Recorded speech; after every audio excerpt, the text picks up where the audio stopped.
Hello everybody, welcome back to another stream. Hope you're doing well as always. So on yesterday's stream, we more or less went through the entirety of Castle Ensis, fought Rolana, talked about her lore, then we went into the Shadow Altus and explored pretty much everything except for the encampment up there and things to the east side, like the southeast side, like the suppression pillar and whatnot. And so I kind of briefly went to Bonnie Village, and then I discovered that you will break the Great Charm just by coming here, which is really far away and really surprising. So after having done that, I felt a little bit more freed to come to the northwest side to the Rauh Base to check this place out. So I think we'll just continue to cover the Rauh Base because it's pretty well self-contained for this stream, and go to the Scorpion Stew Cave. I don't remember what it's actually called, but the Scorpion Cave, or Catacombs rather, and we'll fight Regalia and whatnot. So at the very end of last stream, we cleared out Telu's Ruined Forge and we got the Telu Golem. I'm really curious like how it actually does as an upgraded Spirit Ash, but I don't want to take the time to upgrade it if I'm already struggling to upgrade my Mimic. Maybe one day I will go back and get the bell bearings so that way I could just buy the materials to upgrade my things. So, alright, can't level up. Captini, Elden, Blackman, Scowleasy, Leon, welcome back in. Did I talk to more after Mikla breaks his rune? Yes. Oh yeah. We also told him to go die, essentially, and then I forgot to actually check his corpse. So thanks for reminding me. Yeah, Telu's super tanky and has high poise. Is that like before and or after the Spirit Ash patch? Because I know they added a bunch of poise to like almost all of the Spirit Ashes except for like the Mimic. And the Horned Scent Warrior is just absolute beast mode now and can like solo the Crucible Knight and Leonine Misbegotten in the Radahn Castle Redmane. It's just kind of amazing. You did that too last playthrough? So yeah, I broke it by going up to the Shadow Keep, which seemed very intended. But I definitely heard of people having NPC quests break when they got to woods someplace, but I didn't exactly know if it was there or if it was like down over here or something. All right. So I think there was a screenshot floating around on Twitter. Hold on. Do I have my telescope out? Yeah, okay. That showed off more like this. So everyone's like, oh my god, more is actually a kindred of rot. No, this is actually the same kindred of rot that we rescued earlier. And so some people were like, okay, he's like a kindred of rot in the armor, which I think would be kind of cool, don't get me wrong, but I don't think that's what it is. I think more is tarnished just like us, and he's not a... I don't even know what's called this. A centipede guy, I guess. Millipede, whatever. So we get Moor's bell bearing, the Verdigris Great Shield, helm, armor, gauntlets, and greaves. Alright, so that doesn't say anything about him. It's interesting that his bell bearing is like that as well. You know what? I never really thought about the Warley type effects found on the bell bearings. But now with the whole like finger thing housing souls, I might need to reconsider if there's any like actual weight to it. I didn't kill him. He just became a sad boy. He did it all himself. It wasn't me. All right. And I mean, we're going to have to do it eventually anyway, so Iseki Icho. Wait, Ilseki Icho. Anyway, great shield made of the unusual metal known as verdigris. Boasts greater guard capacity than damage negation, to the extent that the shield will continue to protect its target, even if its bearer should die. I wonder if that's true as far as like the mechanics go. Unique skill, Moor's charge. Ready the shield with both hands, then charge forth while maintaining guard, ending in a shove imbued with verdigris magic. Knocks back nearby enemies, but does not cause significant harm. Hold to extend the length of the charge.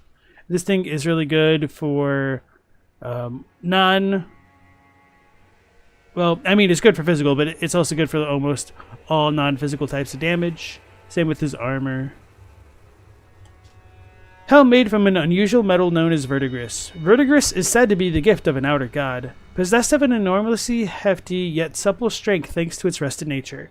So, because he's part of the Forager brood, sort of, some people have wondered whether or not that outer god is the outer god of rot, because we also get the verdigris disc in front of like the Rauh goddess statue. If that's supposed to be a goddess, that might also be a candidate, but I think there might be something else that ties into this, but I'm forgetting if there is. Captini asks, do Spirals and Junji Ito's Uzumaki have anything in common? I mean, Uzumaki kind of just means spiral or like whirlpool, so in the broadest sense of the term, yes, but if you're talking about Elden Ring specifically, I'm not sure. I mean, it does seem as though there would be a little bit of overlap between like Junji Ito's influence over like Japanese media and some things in the FromSoft games, so it might be a fair comparison, but I'm not too sure, to be honest. What's under Moor's helmet? Sadness. Got him.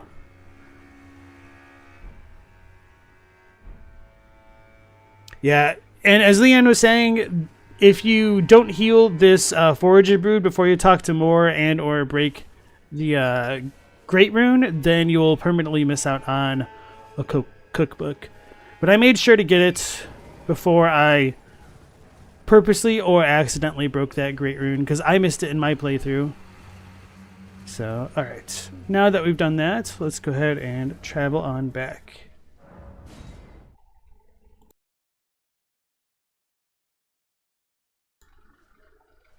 Okie dokie. So time to get sniped. Actually, I'm not sure if there's anything else super noteworthy over here. I know I kind of went through the area quickly and I didn't give it the quickest of comb-overs since I was a little bit strapped on time towards the end of yesterday's stream. So let's double check. I didn't believe there was anything over here. Oh wait, there was a corpse that I missed. Smithing stone tier 7. Okay.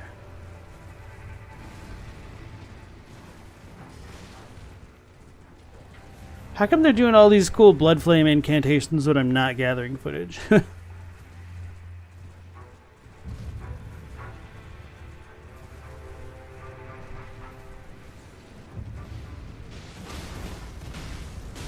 I have seen the Mesmer soldiers here actually manage to kill all of the, what are they called? The blood fiends.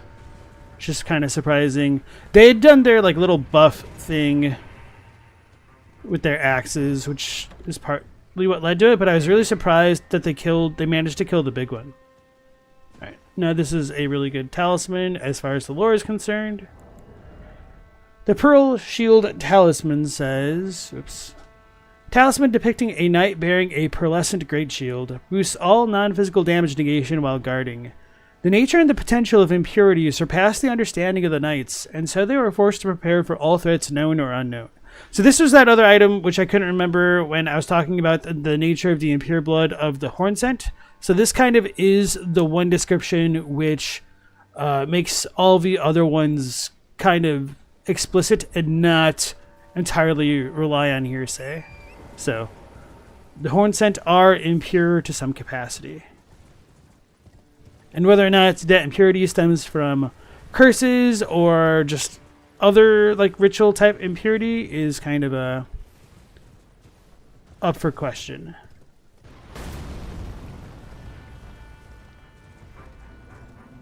It's kind of funny like how some golems are extremely durable and then others are not.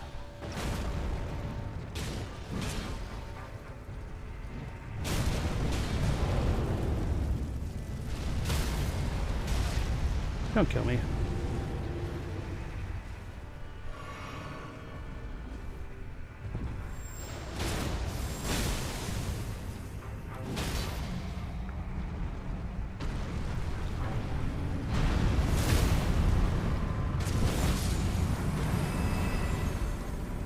I thought there was another thing going off right there for a second.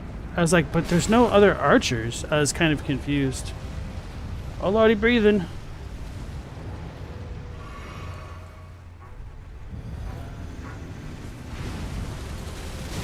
Oh, I forgot about the follow-up.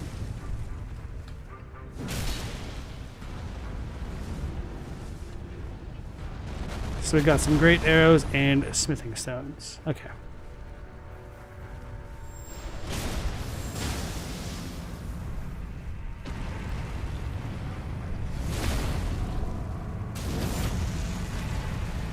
Normally I would just skip these golems because, I mean, why?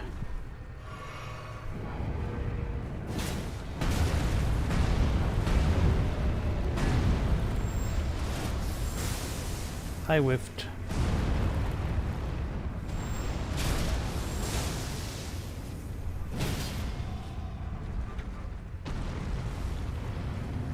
So I think the golems might be like the furnace golems in that they will have their chest cavity face to the direction of the leg that you break. Sorry, like the moaning that the golem was doing was kind of weird.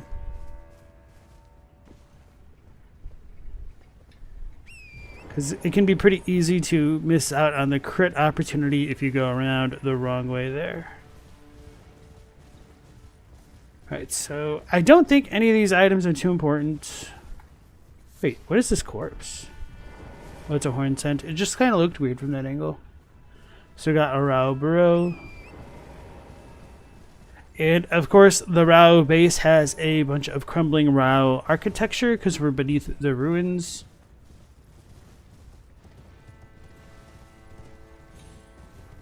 It's always a little bit difficult to not say Rauh, like Fist of the North Star style. So where's Chadwick Dillon? Now that we've made that reference.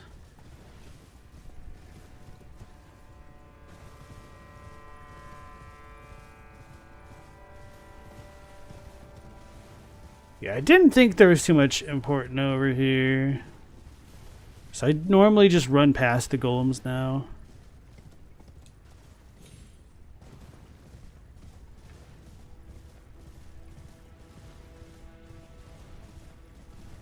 You wonder how the fire golems are made since they're alive and make facial expression? Oh, you mean the furnace ones? Yeah, the fact that their face masks move is very intriguing.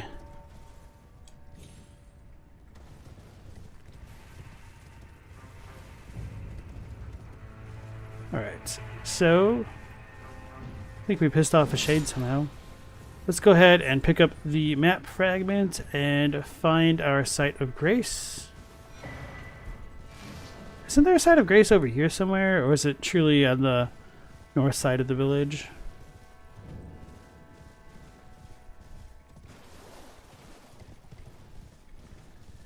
I thought there was one like right around here somewhere.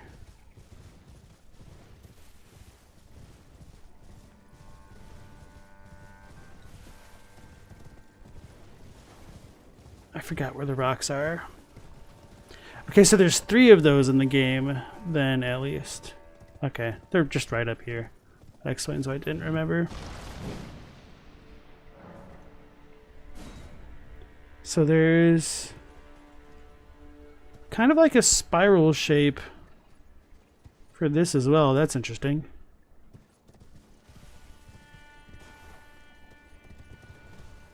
Right now that I have the high ground.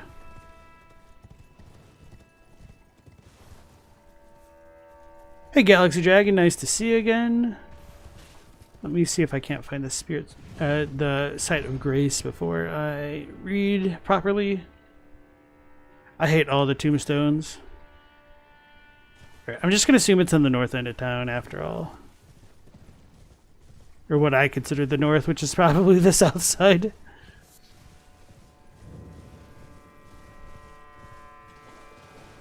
Oh no, it is the north side, okay. Sort of. I guess it's more west.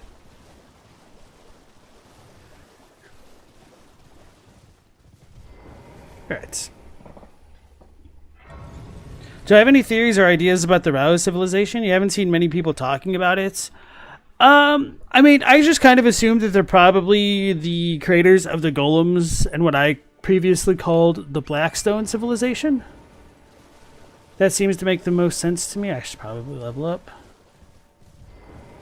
And because of that, I would almost assume that they'd be like related to the giants to some capacity, but it is interesting that the kind of a depiction of like the goddess lady type thing in the ruins is humanoid in its shape, and she could have been a giant, but considering like the size of the titans in like the Forgotten Lands or the mountaintops, that kind of figurine would be really small for those people, but I don't know, maybe they made them after all. Leon's been thinking about Rauh, and you feel like there's some Lovecraft worshipped outer god stuff to them? Maybe. And I've wondered whether or not they were related to like the people that the Mushroom Lords worshipped, and if that could have all been the goddess Scarlet Rot, or something else entirely. So I don't remember if we got the painting for this spot. Okay, and we can't do it yet because we haven't accessed, we haven't burned the place. So now we can go to the Northern Nameless Mausoleum. Elden Jane, yeah. It'd be messed up if the furnace golems are made by melding a bunch of people inside and burning them up to mock the horn scent. There's also some figures of dragons or drakes inside some of them at least, which is really funny. Leon says Blackstone is also a Song of Ice and Fire thing. So we get Red Bear.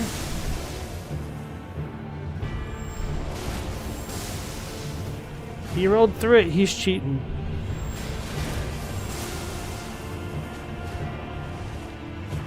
Man, I wanted to be cheap. I don't want to have to like fight for real.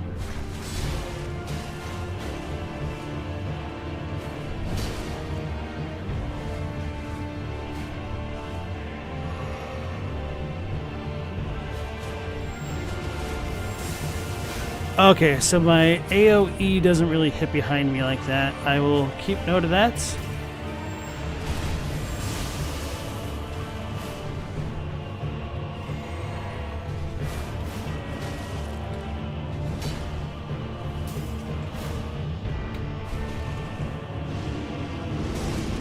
Wait, why does his Roar of Regalia do so much freaking damage? It must be because of the helmet or something.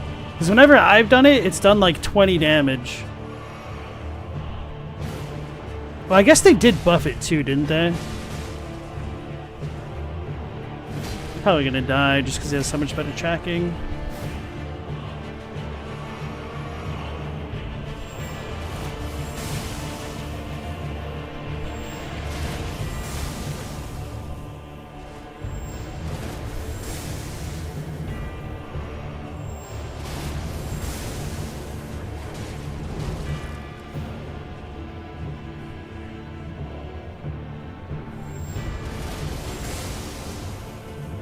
The fact that he keeps jumping over my attack is kind of funny.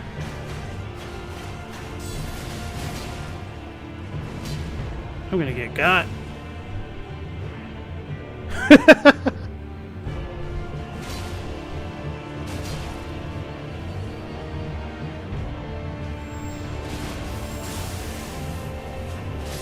Yep, okay. I shouldn't have tried to swing right there. Damn, yeah, I used to be able to just, like, permanently stun lock NPCs with the L2, the Ash of War. So maybe they just, like, switched the AI or they nerfed it slightly? I'm not sure. Bear Roar was buffed and the claws too? Okay. Leave him alone, he just wants to be a bear? Well, if he just wants to be a bear, then he should understand that there's nothing better than conquering the feral wild.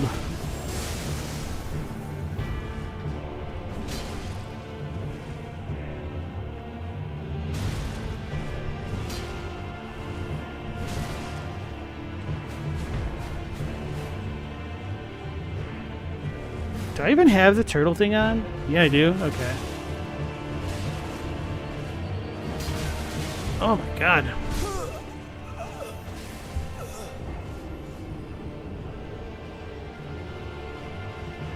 I will take off the silence talisman. Whoops. Crepice file. Tip from Devil May Cry player, Stinger's the best move, but you don't have to combo into the follow-up every time. But it's more fun to do it that way. Yeah, I know. Oh, that explains so much. Why did I even put this on? Oh yeah, to throw Thor's hammer. So much has been explained.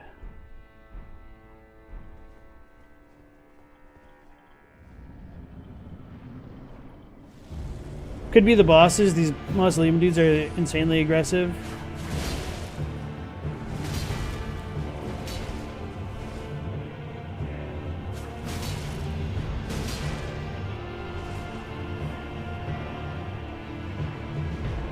The bad part is once you get used to having the stamina recovery of the double turtle talisman,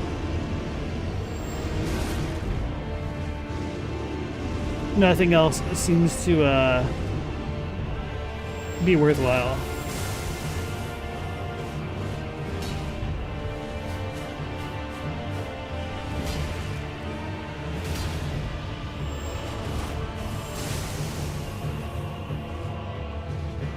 I figured.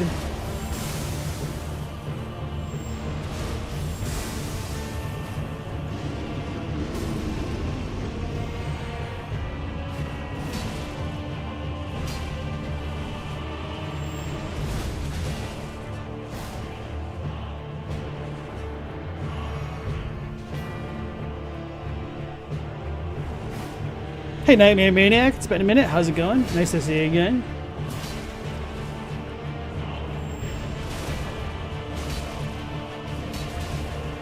He went under my attack. That sucks.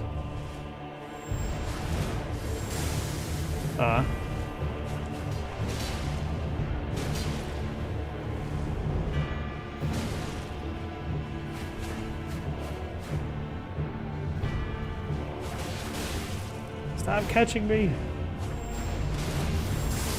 There we go. Enemy fell.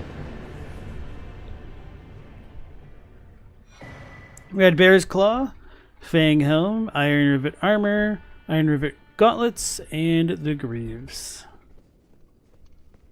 Guess I never really looked at these things, so they're just some guys and gals, apparently. Okay. So the mausoleums have these things too, which we saw in Belly Rots, which, you know, huge surprise, I'm sure. So let's go ahead and check all that out.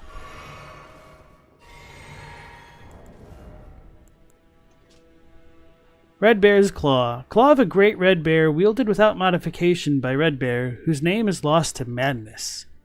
After killing the great red bear in a blood-soaked bout, he became fascinated by the untainted glory of its naked strength.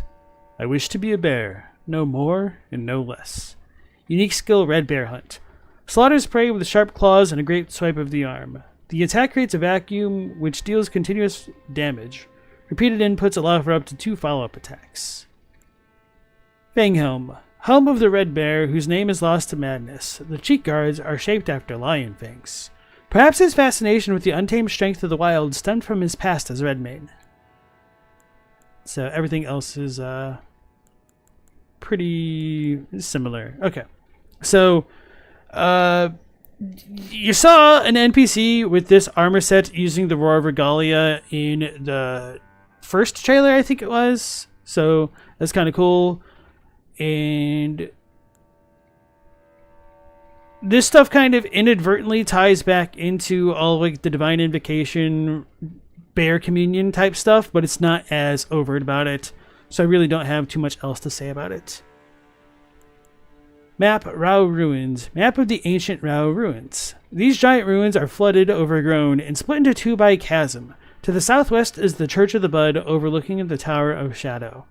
So I do think there's a really strong possibility that the Shadowlands could have had their lands altered by the Shattering, much the same way that Mount Gelmir's map description talks about being shifted after the Shattering, because this chasm does kind of break off the bridges from where they should connect, I guess. So at one point this should have been like squished together somehow, and probably the same thing goes for this chasm. So Skidoo Altus might have been meant to combine into this, but then the question becomes like, when was this separated? And for what it's worth, even the Hornsent village here seems to have had a similar issue going on. So I really wish I was like a lot better at Photoshop or something like that, because I think it'd be really cool to try to undo the jigsaw puzzle of the lands being split in twain like this and seeing like how much different they would have been. So this bridge is probably a newer construction if the land had been a different way before, I guess. So yeah. Oh, Elden Enthusiast got invaded by Drip Inspector? I heard about that, yeah. You were both praised and were given weapons? Nice. What an unbearable weapon. Thank you, Black Man. Yep. Pigsy, nice to see you again. There's absolutely some tectonic shifting in the Shadowlands, yes. And if so, like, I wonder what was where. Did the ruins of Unti fall down, or what exactly is going on? Because actually that might be worth considering when people are trying to piece together like where the Shadowlands may have fit into the regular lands between, because there's definitely a lot of similar stuff going on in the mountaintops of the Giants, although it's kind of hard to notice unless you're like got a bird's eye view in this place. So like these kind of chasms are just kind of like breaking it apart, but they do fit together. But then like this place still has like the chains of the Giants Forge, which suggests that it was a really long time ago and not necessarily the Shattering.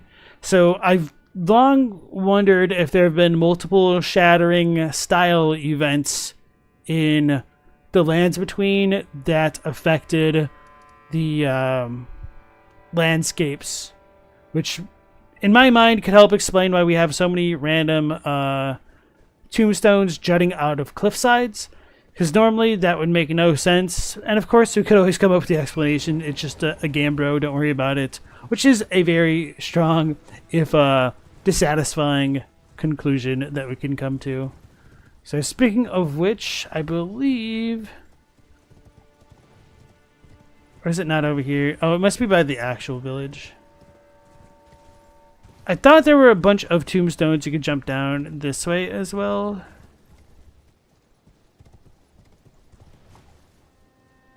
Because I know I jumped down to Fog Rift Catacomb from this direction. Well, I don't think I was over here because I was like right next to the catacombs when I landed. But I don't think I was intended to go the way that I did either. Don't fully remember. Okay, those ones over there. Like, those tombstones don't make a lick of sense the way that they are. And hey, Ryushun, nice to see you again, and congrats for being on time. The fire monks could have moved the chains to make bridges. Maybe, but it seems a bit more natural and way too big for normal fire monks. And I think there was the one map description which talks about the path that they took. So let's go ahead and pull that up actually.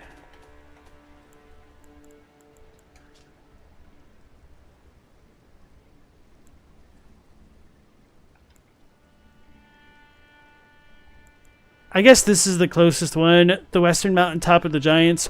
Marching ground during the war against the giants, they carved the winding paths in the cliff walls right up to the summit, leading to the untrodden, snow-laden region beyond. And that has like the weird bridge where the golem shoots at you, which doesn't seem like it was actually made by the people, which has always been kind of a weird map description to me. Alright.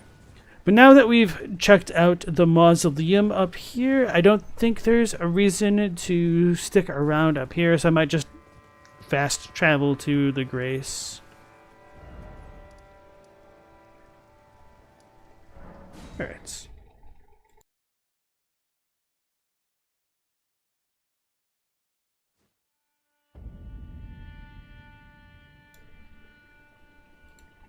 Alright, Elden, you have a good night as always. There's a painting guy up there? Yes, but I cannot access the painting guy until I have burned the ceiling tree as far as I know.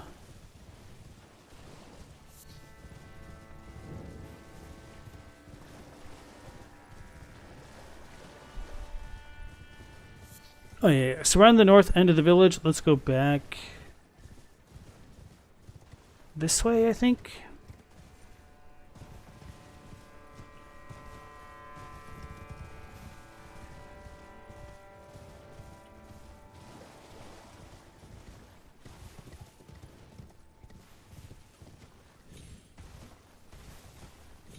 I don't think this is the easiest way to go for it. I can just ignore all these dudes. Alright, another spirit spring.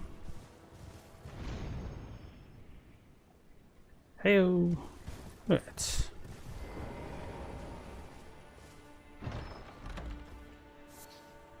Beast horn.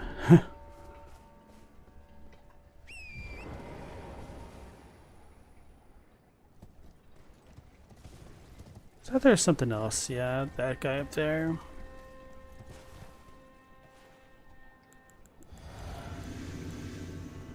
Show you guys some good tech right there. Wherever you pull out your telescope and aim toward, Torrent will automatically face. There we go.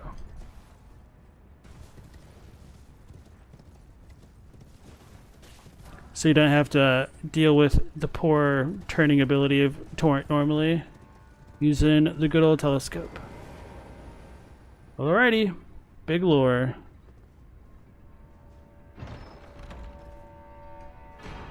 Divine Bird Warrior Ornis, which means Divine Bird Warrior Bird.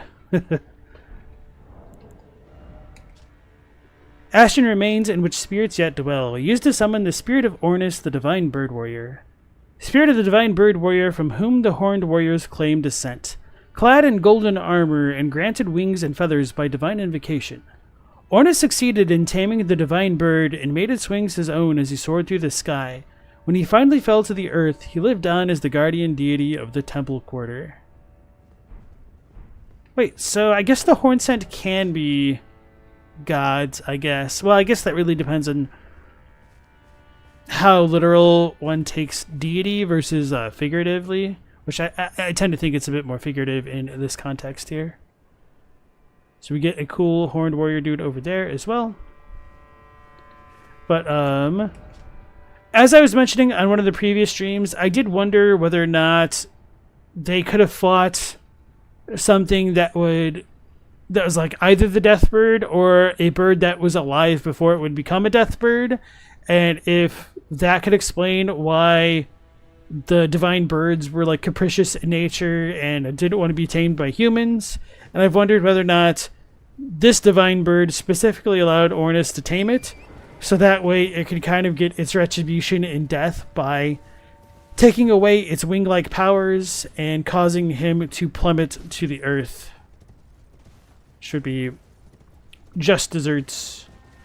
Because the first time I read it, I just kind of thought it was more of akin to the story of Icarus, but now I do have like the lingering doubts that there could be a bit more to that story after all. White flesh mushroom. And as we come to this area, we get a lot more red foliage because it's being infected by the scarlet rot, which is coming from the north side of the Rauh ruins itself. And that's why we have super scarlet kindred of rot.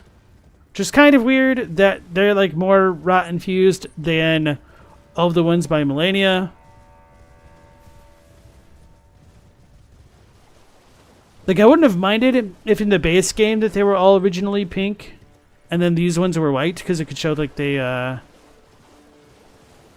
or maybe like a little bit weaker or something along those lines. They weren't as close to the god of rot, but maybe these ones are closer to the god of rot, which I don't know, that's still kind of dissatisfactory to me.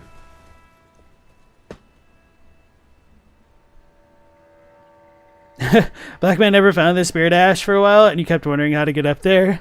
It's understandable. I really like to explore, so I managed to find that one just because it's like, ooh, a spirit spring. Ooh, a wall. I'm going to climb up it and see if I can like parkour along the cliffs, because I like to waste a lot of time doing stuff like that. And then the realist, nice to see you again. Do I think the people I see on the walls in Fair Missoula are the same as the people you see in the statues in Rauh? Primarily the woman you see with a child and the Rauh statue of a woman.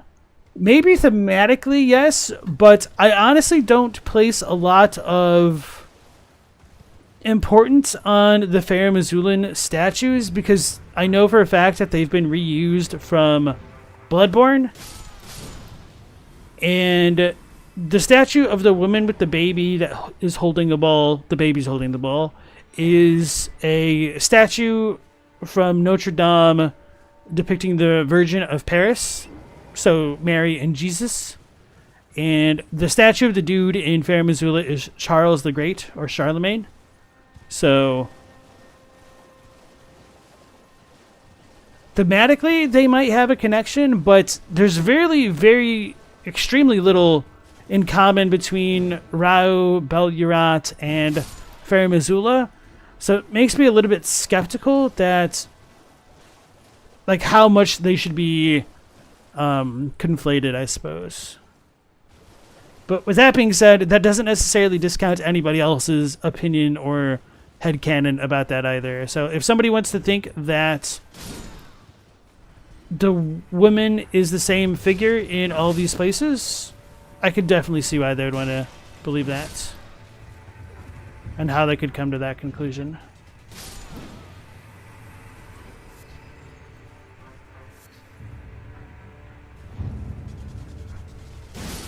Yeah, I don't have all the items like the spirit calculus yet, but once we like get up to the actual Rauh place, I'll be able to talk about it in a lot more detail there. You think the DLC Kindred of Rot are closer to the Scarlet Buds? Maybe. I got jarred. What a jerk. Somebody had posted a picture of like one of the relief statues somewhere. I wonder if that bastard, man. And I wondered if they showed up here. Are these things respawning?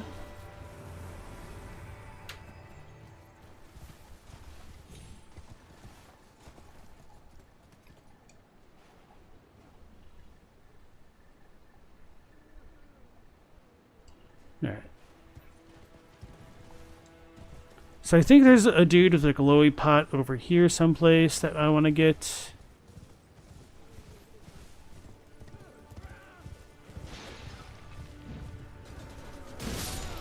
That was the dude that I was thinking of, but I don't think he has anything important if it wasn't glowing.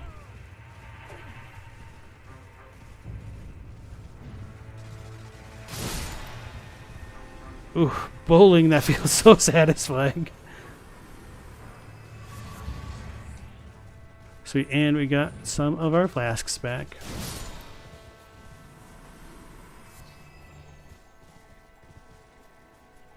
You found the chest with the beast horns, but you didn't see the nook that led to the spirit ash. Shake your head. Don't feel bad. That's actually a pretty well hidden one, especially for like Elden Ring standards.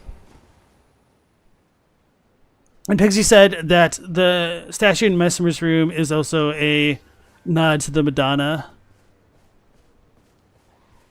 Yeah, there's a lot of kind of shared imagery between like America and do I want to say like Christianity? I don't think it's fair to just say Mary. But, I mean, the fact that she's like kind of literally crucified when we see her is very evocative. How did that miss?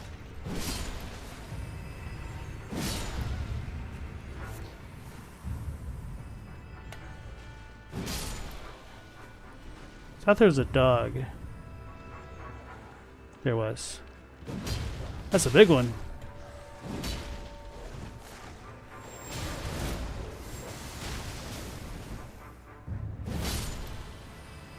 Seemed way harder than it needed to be. Alright, so as we come into this other destroyed horn-sent village, we see some more graves with the horns on the little, can't call it a tombstone, grave marker, I guess, would be what we call it. And a bunch of shades of horn-sent. And, of course, this place is also covered in ash, which suggests that it was, burned in Mesmer's crusade and whatnot.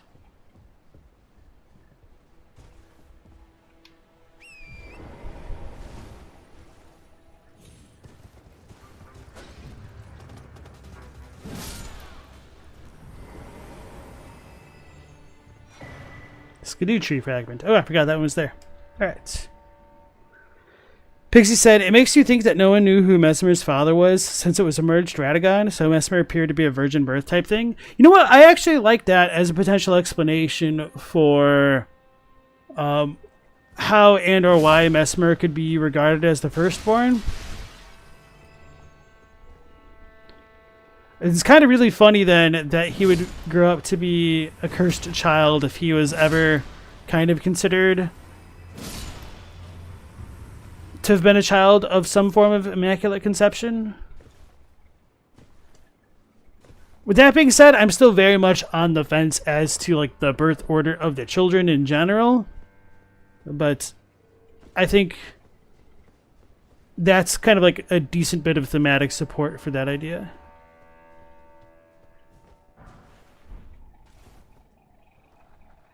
Don't forget to grab the Scooby snacks in there. Did I grab the Scooby snacks he was talking about, or is there more? Alright. Yeah, I already used my flask by accident.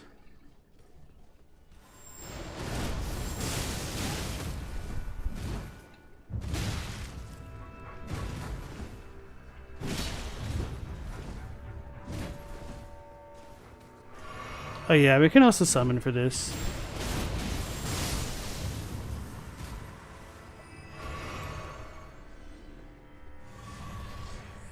Yeah, these dudes are a lot scarier with no blessings. Makes me play a lot more carelessly.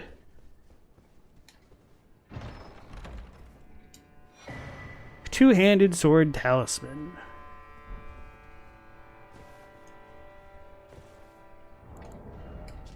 A talisman depicting a warrior two-handing a sword.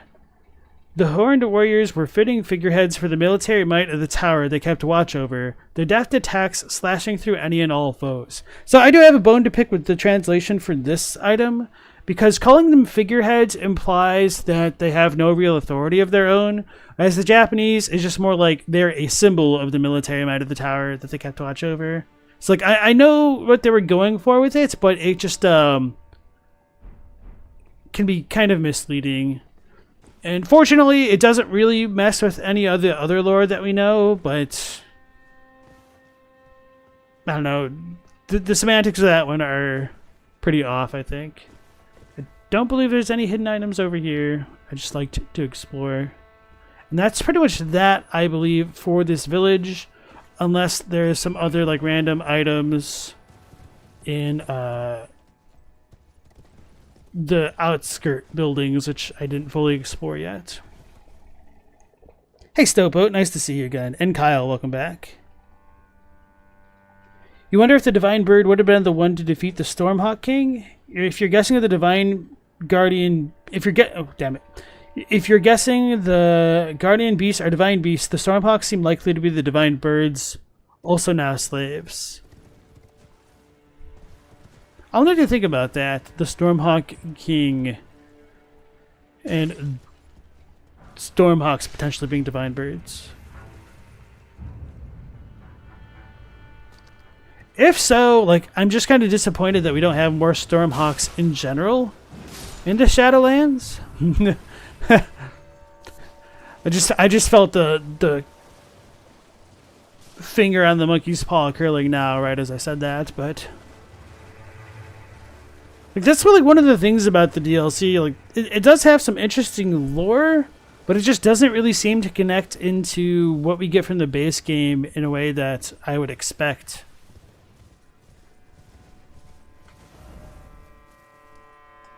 Right. What kingdom do I think Sarash would have ruled once? I think there's probably a pre-existing kingdom in like the Stormhawk region or all of like Limgrave. It might also have been that the lands were still together at that point, so it could have been somewhere between Leyndell and Castle Morn and potentially parts of Caelid. Actually, there's probably a good potential that Caelid could have been included in that, since we don't ever have like what are they called? Churches of America in this region for whatever reason.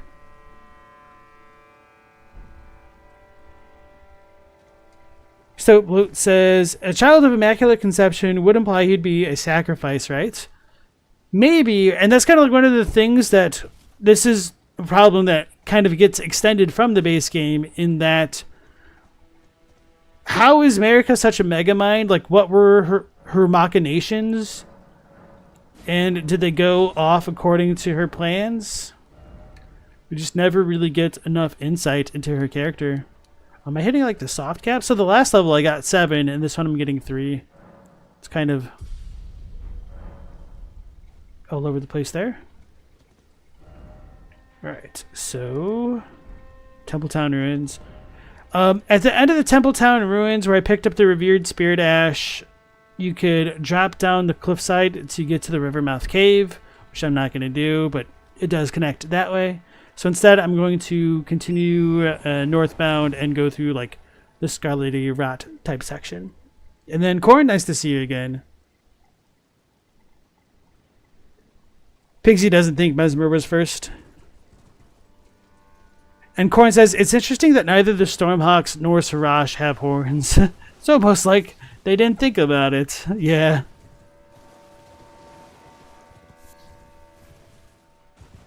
I don't want to fight these guys. They've seen me. They've seen me. Alright, so hopefully I don't scare off this owl. One of the things that I do really like the attention to detail that they put into the DLC is that they made even owls have horns on their heads. I'm really lucky that the Gravebirds didn't gank me. Oh man, that ghost just scared the crap out of me. Oh, so it's the owls that screech like that. Okay. Thought it was the eagles or hawks, whatever you call them. I'm gonna get got.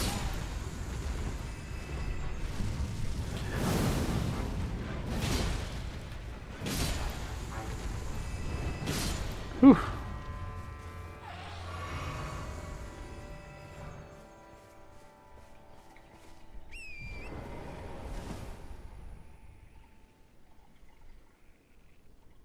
What are they looking at like that?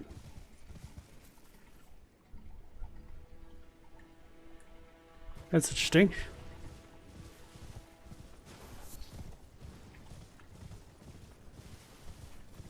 So as we come up here, we're going to get like another grave bird item. And then they activate, I think. Grave birds, black quill armor.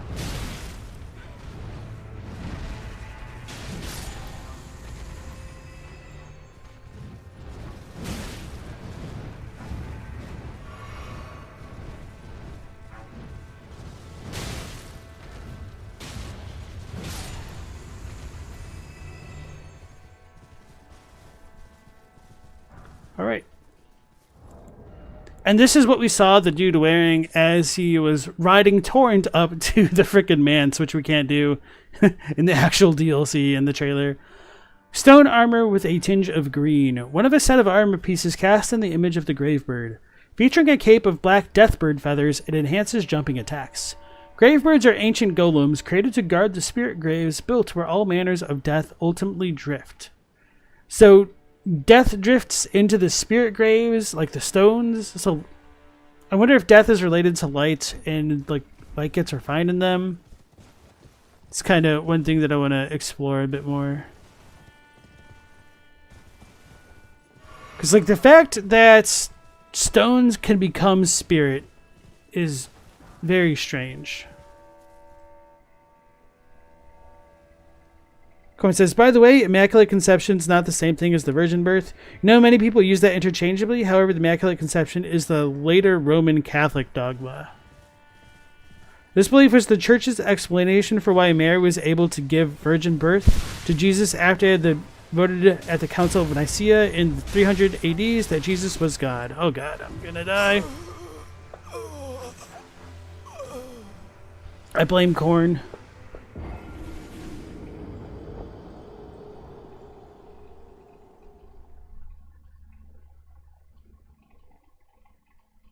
How the frick does Mikla have torrents at the same time we do? It must be a different steed. Yeah, there's a lot of stuff in the promotional materials. So like before the DLC, we could always argue about like how canon a lot of the promotional materials was. And anyway, it felt like there was enough care that you could say that they generally were canon, with the exception of with the exception of perhaps a few things which may have changed in developments at times. But the Shadow of the Erdtree stuff by and far feels the most disconnected from what we actually get in the retail version of the game, or the DLC, whatever you want to call it. And obviously I do think some of that stuff was done to try to preserve some of the surprises of the DLC. So like I'm not talking about the stuff like showing off what's his face, like the twin bird, not twin bird, the twin blade Black Knight in Rolana's boss arena. Like that stuff doesn't really bother me as much as just like the cutscene that we don't have of Mikla gesturing to the Shadow Tree. We don't have any references to whatever the hell Mariko is doing at the place. The Divine Gate, Fire Sprite Stone, and Antiquity Scholar's Cookbook.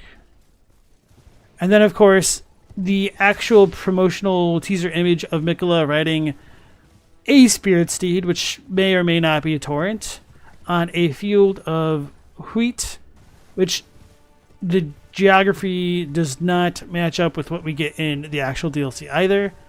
So there's a lot with that specific image, which seems like it shouldn't be taken to be canon or anything like that.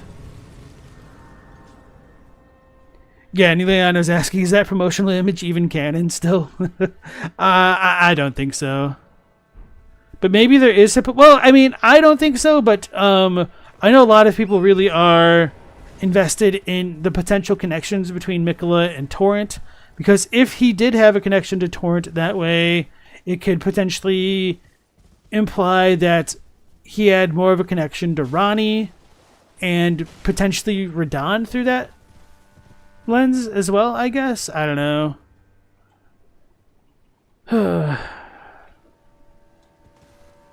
I'm not sighing because of the lore right then. I'm sighing because this is bear country. And I also made a terrible pun in my head. I guess it's not really a pun. I was just reminded of a phrase. Oh yeah, so as we come closer to the scorpion catacomb, we get a bunch of flying spider scorpions. And not all of them are flying, obviously, like the ones we just got. I whiffed.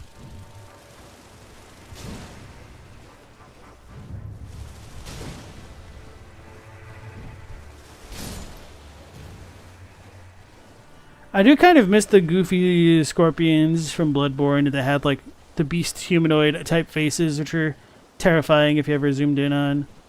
So I don't really want to fight the rune bears, because you don't really gain anything from doing that. I thought he was chasing me. I don't remember if there's anything super specific around here, except for like what you pick up around here. Okay. Hey, Spaghetti, nice to see you again. Immaculate Conception actually describes Mary's birth. Okay, cool.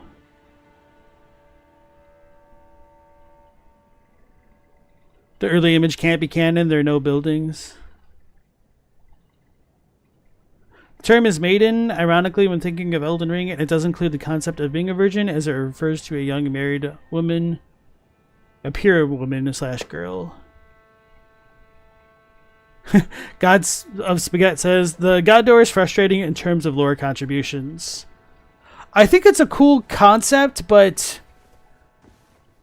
it's very dissatisfying how Miquella, supposedly following America's footsteps, doesn't really have a satisfying resolution and kind of seems at odds with what is going on with Ranni's quest. And I've had people argue at me in my comments that like Ranni isn't a god, but I mean like I think that just kind of to argue that Ranni isn't a god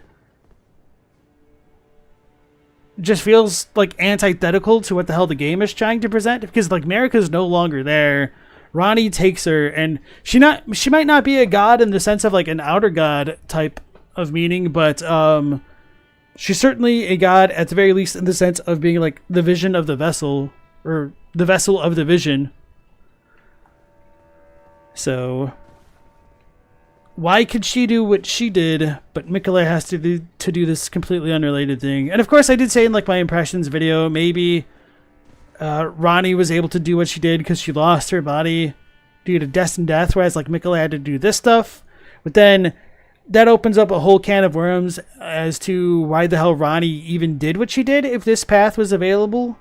But to be fair, like the ring wasn't shattered when Ranni did what she did, so maybe it was a plot to get Mom out of the way so she could get her order installed. I don't know. And then we have to come up with questions of like, well then when did Marika deliver her sermon on the proverbial mount in telling her children to kill each other? Maybe it was before the shattering and after Godwin's death. That seems like it could be very likely. So, yeah. Our Crusader, nice to see you again. The scorpions are more of a joke to beat than you thought they'd be. Yeah. The scorpions, the grave birds are surprisingly easy to kill. Also the blood fiends, except for the really big ones.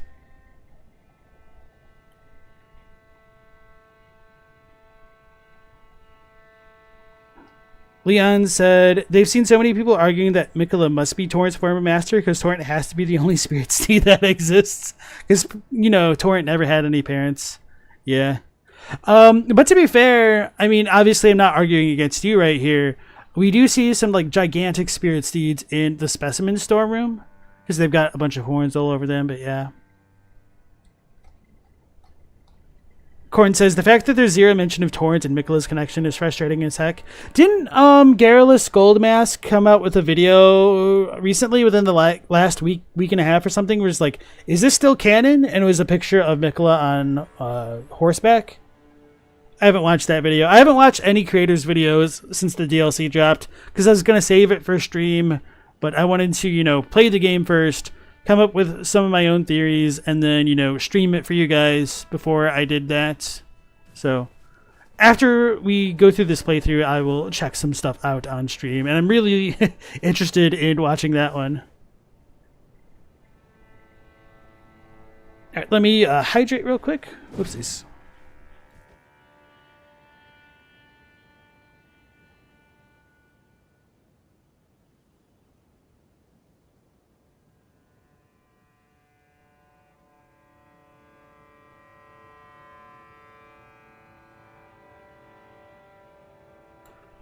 Corn passes a large gravestone that looks eerily similar to the Divine Gate, minus the glued-on bodies. I'd be interested to hearing the real-life lore of that gravestone then.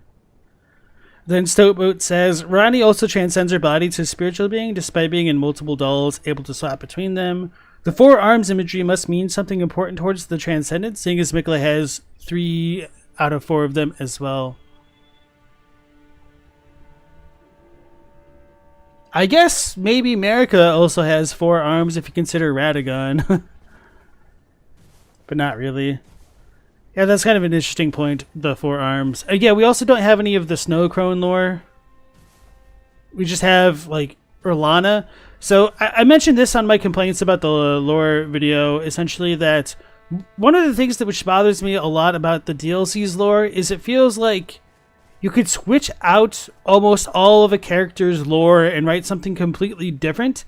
And if you did that, people would not know any difference. Like, they wouldn't be able to tell what was made up by somebody versus, like, what was intended by the devs. Which, I mean, that makes sense if you never knew about something to begin with. But, like, Urlana's lore just feels completely inconsequential. Maybe that's the best way to explain it. Like, a lot of it is just inconsequential and just kind of doesn't connect into the base game.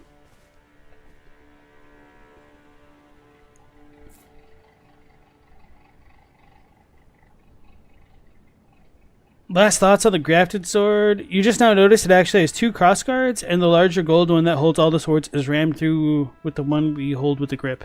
Isn't that kind of, I mean, it's not as though grafted swords are like a real thing, but wouldn't that kind of be the natural thing to do?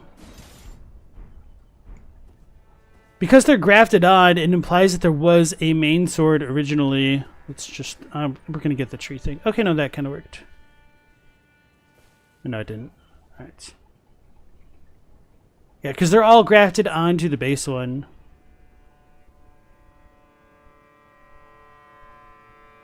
Although I kind of see what you mean about the hilt, though. Like, the lion thing isn't native to it, which is interesting. Huh.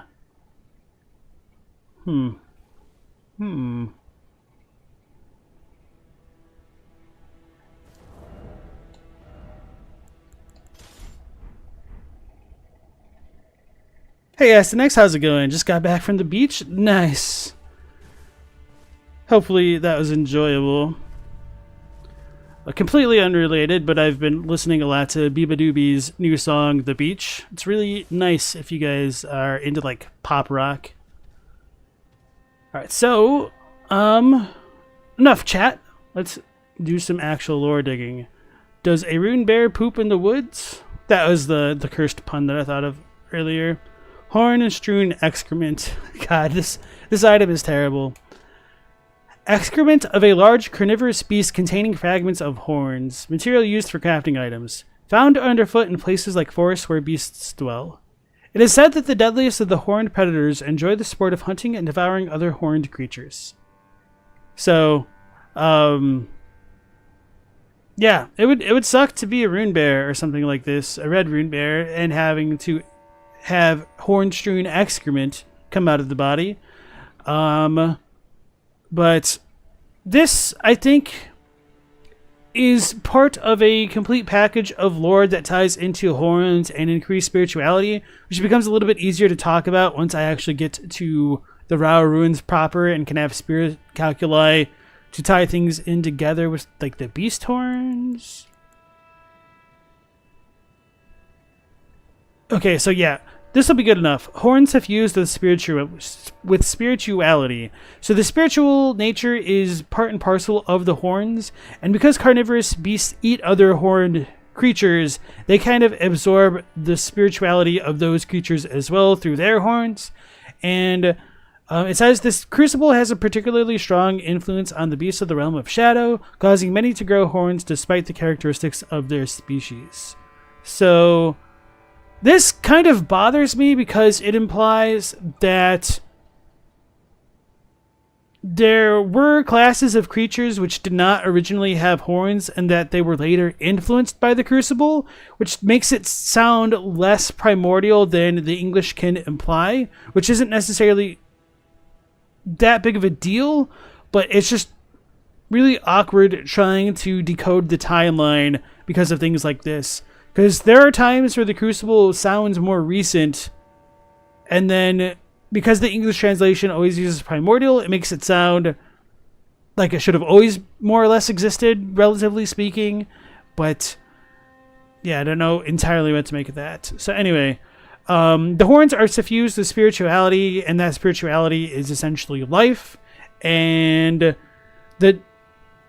this stuff ties into like the Brandsword talismans and the Roar of Regalia, which we'll get in a little bit here, where having life and death struggles causes the heart to sing when one draws close to death, which kind of heightens their spirituality before they die. I think the general mechanisms is kind of akin to seeing your life flash before your eyes. That might like strengthen your memories, because your memories are what get hewn into the Erdtree when like champions die. So I think like the things that have like the strongest memories, the strongest wills, etc., might produce like the greatest struggle and whatnot. So it's just kind of like all tied together that way. And that kind of ties back into the whole divine invocation type thing, where coming into battle with the Feral Wild just kind of causes these horned warriors' hearts to sing while they draw close to death. But if they don't die, it just kind of allows them to be better vessels. They become more heroic, more like warrior-like, I suppose. So anyway, Antiquity Scholar's Cookbook. A record of crafting techniques left by the horn-sent academics who studied the ancient ruins of Rauh. Details techniques for working with sprites thought lost to antiquity. Acquire the knowledge to craft the following. Fire Sprite Stone, which is a Rauh burrow inhabited by a fire sprite. Uses FP to release a fire sprite that bounces along the ground. The sprite pierces through enemies, dealing fire damage. Of all the sprites, the fire sprites are said to be the most boisterous in nature. And then we did get the burrow earlier. Okay. Oval-shaped stone bearing an engraving. Material used for crafting items. Relic found at the ancient ruins of Rauh. In the center of the stone is a small nest-like hole. Once this is inhabited by a sprite, the stone can be used as a ritual implement. I don't entirely know what's going on with the burrows. Maybe I need to like use these items or like examine them up close with the camera mod to see if there's something going on with the engravings, because they do vaguely look horn-like, but obviously they're not protruding like horns. So more like antlers might be a better comparison. So what was I going to say about all that? Right, at the very least, because of this the cookbook's description, it does make it sound like the Hornsent civilization was more distinct than the Rauh one, and that the Rauh civilization had kind of more or less already died out by the time of the Hornsent. So the Hornsent do seem to be not like super ancient, which might have relevance to the Gate of Divinity.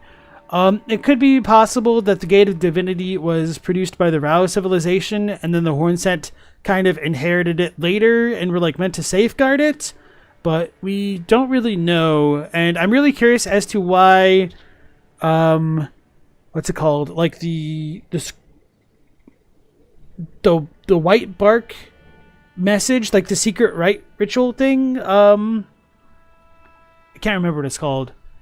Why that like has knowledge of the way to ascend into divinity in the game. I'm really struggling here. All right, I'm gonna read chat. Hey, Icy Hurricane, nice to see you. Welcome into the chat. Any thoughts on the visual similarities between Godfrey and Tarash and Mikola and Radahn?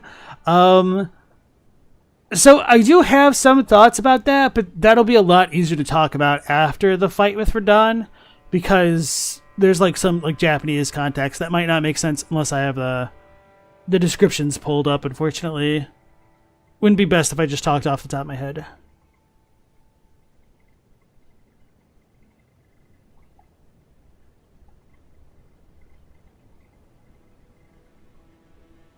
Scott thinks that the Lion Plate was probably after added Godfrey defeated the hero of the Castle Morn. That's what I was wondering with the grafted greatsword.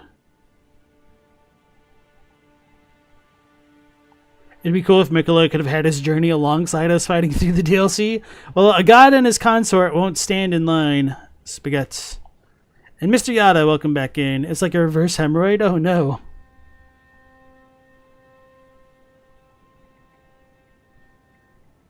Oh, is the Discord link broken?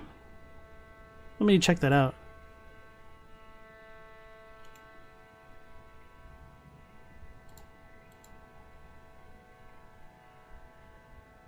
It worked for me.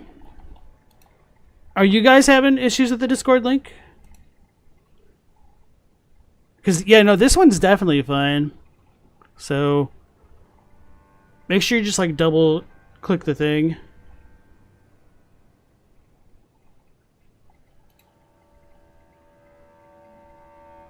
The engravings on the bros look more like tentacles.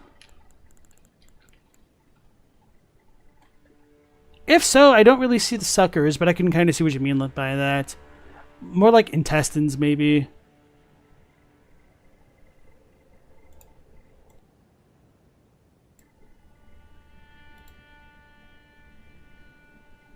Tying the chat and stream combos together, the Rauh Burrows and the Fire Sprite Stones remind Night Scout of the Castle Morn gravestone and the similar ones near Lane Dell. Oh, you mean like the moaning tombstones? I can see what you mean.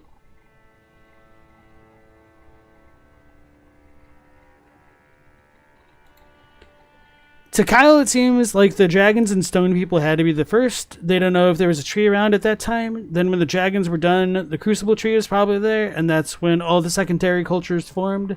Then eventually the Golden Order happens, which spawns the last and current cultures. Yeah, I want to do a bit more research. I mean, I say that, but it kind of feels like I can't do more research into the whole, like, spiral tree and crucible type stuff. I am pretty convinced to a certain degree, I guess I don't have Siluria's stuff to show it off, that the Crucible might have been the spiral tree of the Hornsent, if such a thing did exist, just because of like what we get depicted on Crucible Knight Siluria's armor.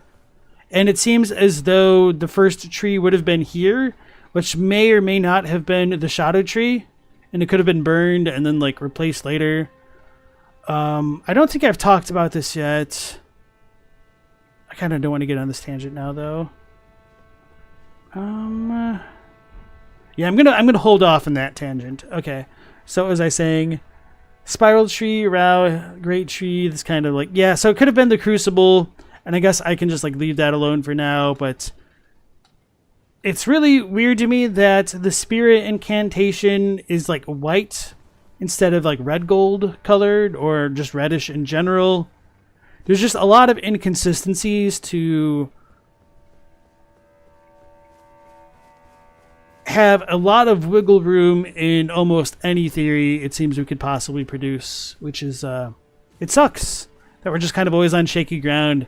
It feels like we're constantly building houses of cards on not so solid foundations.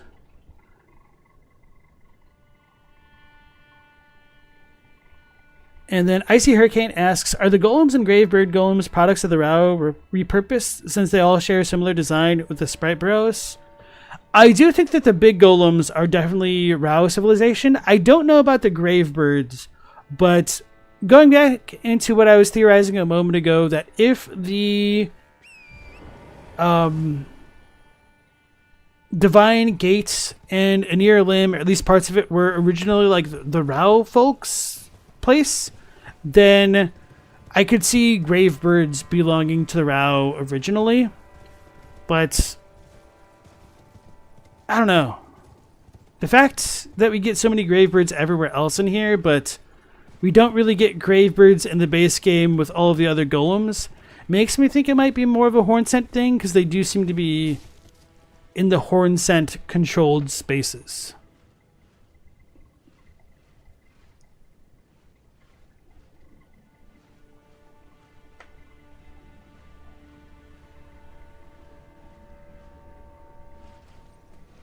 Before the Land of Shadow is sealed, it seems like both the Shadow Tree and the Erdtree are both visible at the same time, which is really odd. I think they might have always been one tree, kind of. And what America may have done, just kind of like split them. Because the Shadow Tree is the shadow of the Erdtree, which implies the Erdtree was first. Or something like that. I don't know. Or maybe you could say like the Erdtree came out of it, but it's...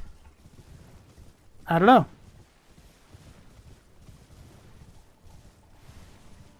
So we're gonna wake up these bears to get beast blood. Lump of flesh. Oh lord.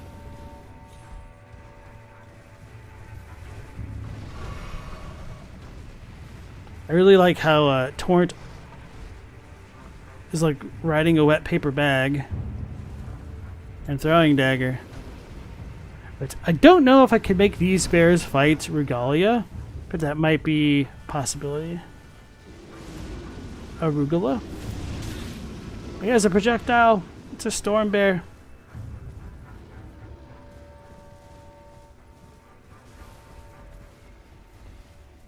Oh, he seems to be leashed.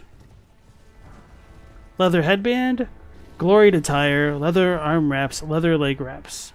I don't remember if I actually picked this up in my own playthrough. Headband worn by Highland warriors made of woven leather. The white favor represents their home settlements. Highland warriors are known to be hunters of bears. To them, there's no act more glorious than the subjugation of a savage beast. Oh, I guess I did pick this up. Traditional garb of Highland warriors made from woven fabric and finished with fur. This garment is made from fabrics with both blue and red patterns. Red patterned fabrics were allowed only to those who hunted bears, the greatest and most glorious of the Highlanders. Yeah, I definitely picked this up. Okay. Don't really have too much to say about that. Alright, so let's go fight Arugula. The bear witness? Yeah, hey MK, how's it going? Goddess Baguette says, you're curious? Since I haven't seen anyone else's videos, what does the Crucible mean to me after the DLC? That's a hell of a question. So I'm still on the fence about it as to how it's supposed to... Damn it, I should have done that first. How it's supposed to relate to the Elden Ring itself specifically.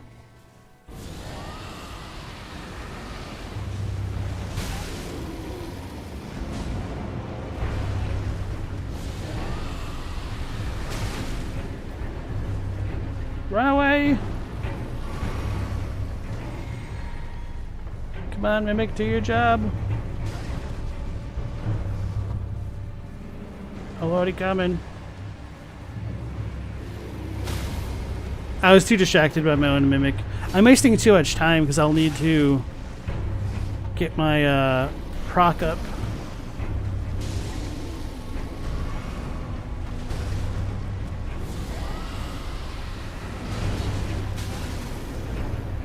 Okay. Sometimes you just need to tank an attack or two.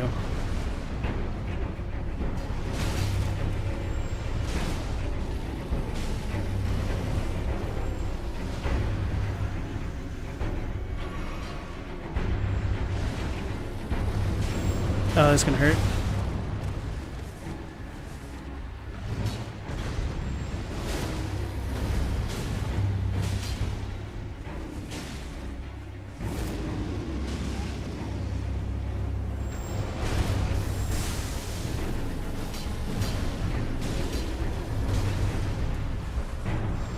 That's gonna hurt. Thanks, Mimic.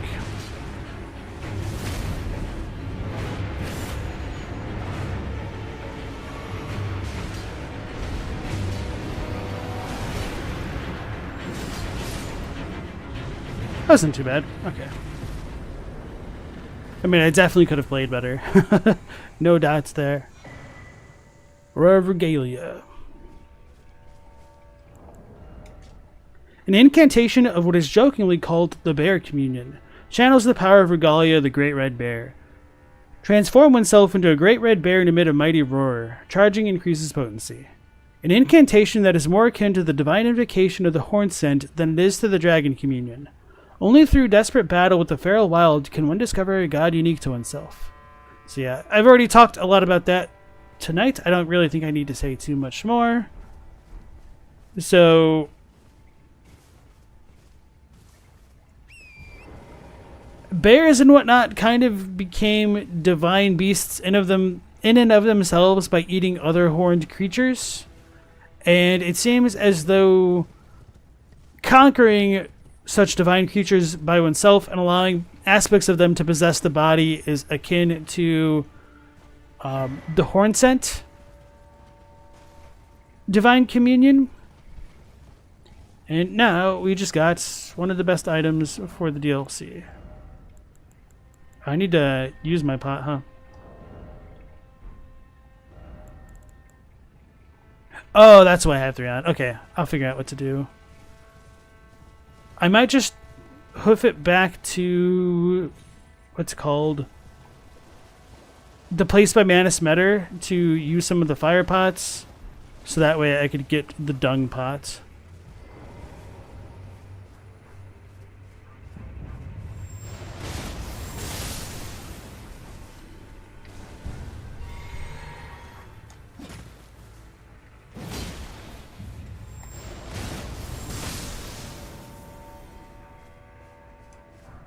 Shadow Militiaman Gauntlets. And Greaves. Ah, that's pretty good.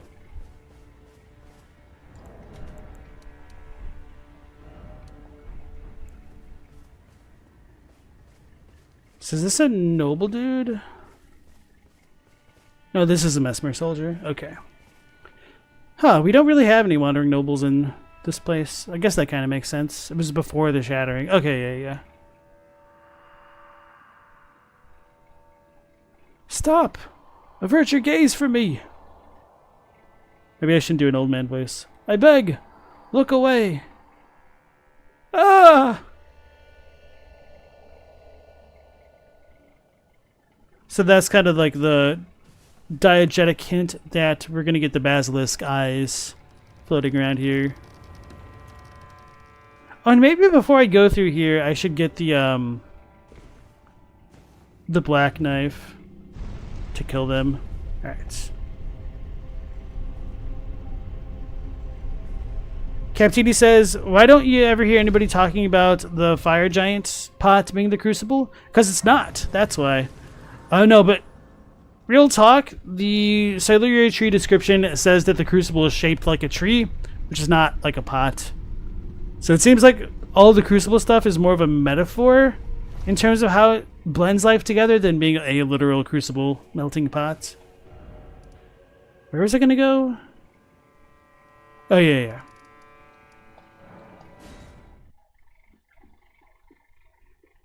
And I'm gonna still save Bonnie Village for when we get to the Shaman Village.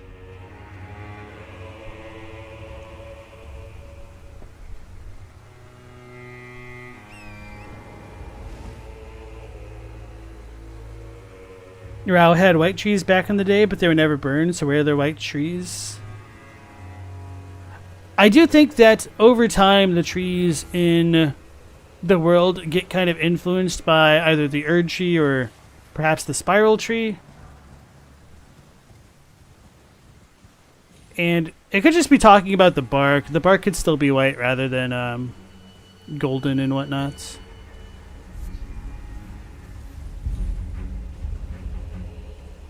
I think I got for trying to get this scarab before. Because it teleports everywhere? Okay.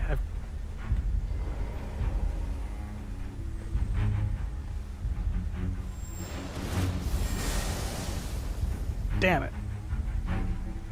That roar ain't no joke now since the last patch.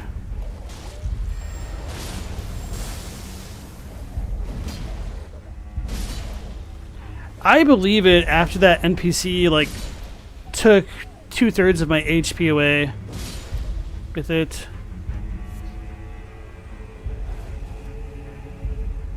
I hear it.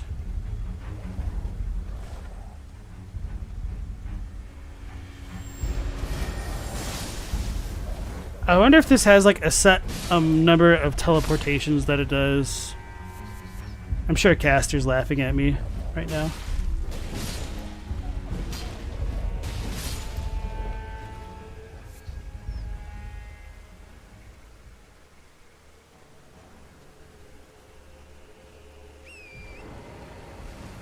Is Godfrey a Highland warrior? Do we know? I think it's pretty implied because we get the Highland axe in front of his portrait in Stormvale. But that also depends on whether the Badlands should be considered Highlands or not. Highlands. So I think I need to go back.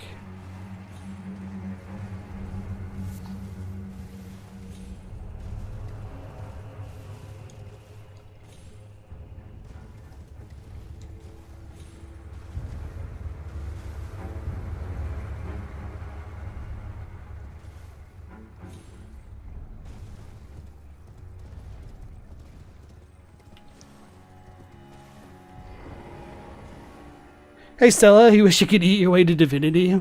Just pull a Nico avocado. I don't know how he's actually called. Mamma mia. Alright.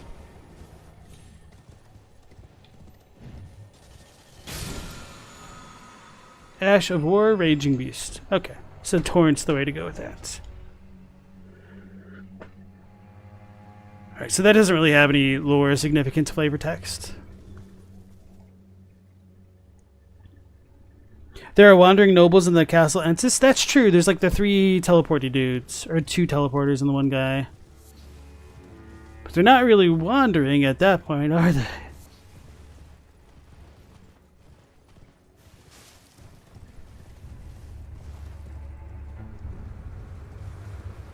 I was like, what is that? Just like a deer in front of a sleeping wolf. And I think that's it for this area, and I was kind of like disappointed at how empty it all was until you get to the Fire Golem and Manor Metis. Wait, what did I just say? Manor Metis?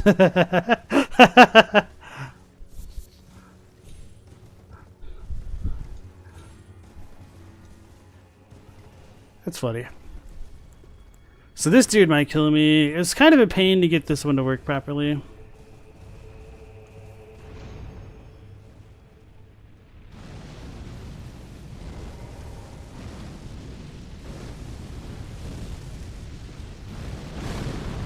Yep, he's too far away. It's gonna hurt. I don't know where is safe.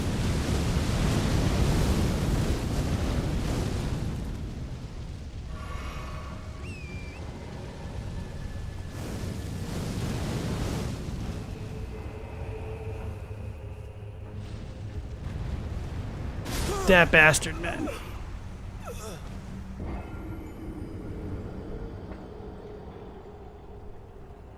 I forgot that one had a jumping attack like that. So I was a little bit animation locked, I think. So I'm going to craft another one.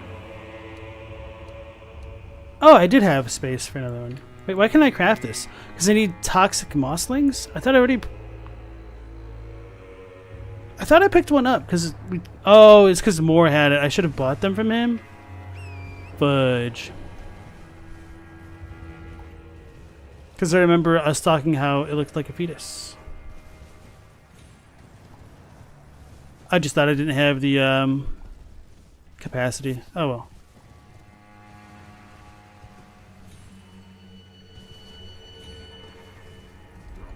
Would the horned predators really be seeking out other horned creatures, or they just naturally eat them because everything has horns? Well, we are told in one of the items, the spirit calculi specifically, that they were seeking out stuff like that on purpose for the sake of their hunt. So I think I'm just going to kite them on the ground to the place. If I can. This is so lame. Like, these things were cool as a concept. Like, fighting one was an experience and felt, you know, sufficiently challenging. Oh. But then, like, fighting 8 of them got really old because they're just really tanky.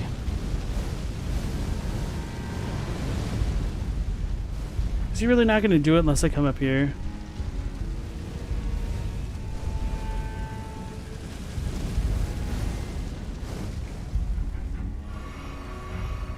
I should have put the flame talisman on, huh?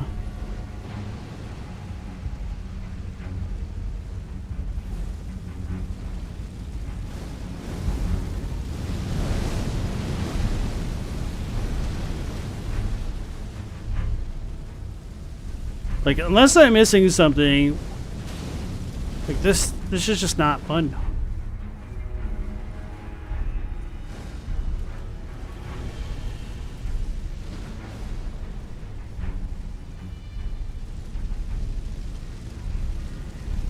Stoput was asking, primordial in this sense would, hold on, I'm losing it, would mean first or original, but more like fundamental.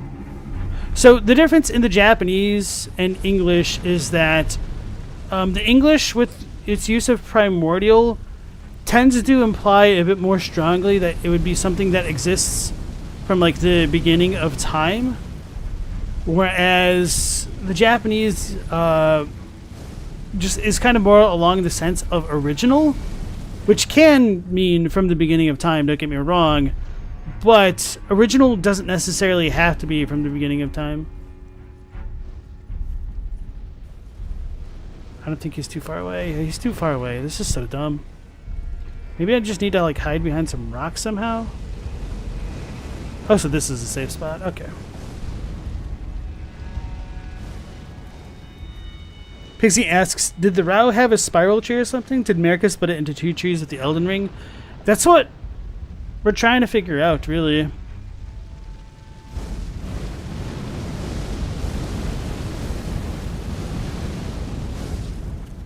Oh lord, he's finally moving. Okay.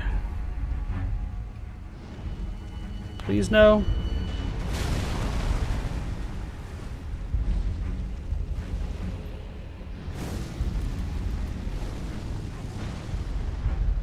Oh, is it a one-shot kill? I don't think so. That would be. Now I can't craft because I'm in combat. God, I hate this game sometimes. Like actually getting tilted now. I can't jump that way.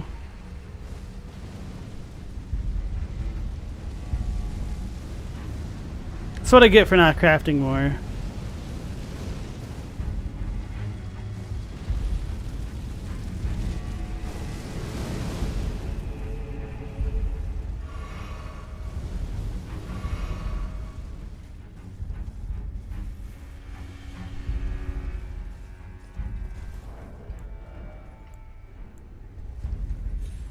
Pissed off the wolves. No, I didn't. What's the boar?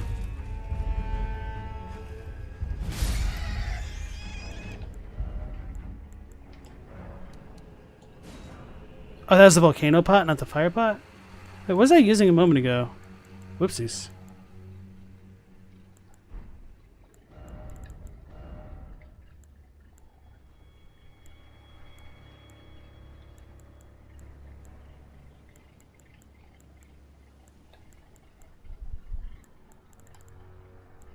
I'm being big blind.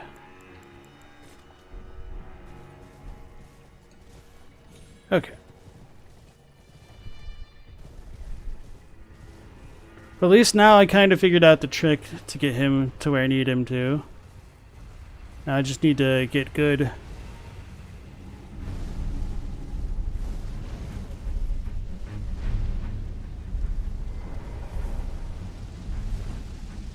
Oh, this is scary.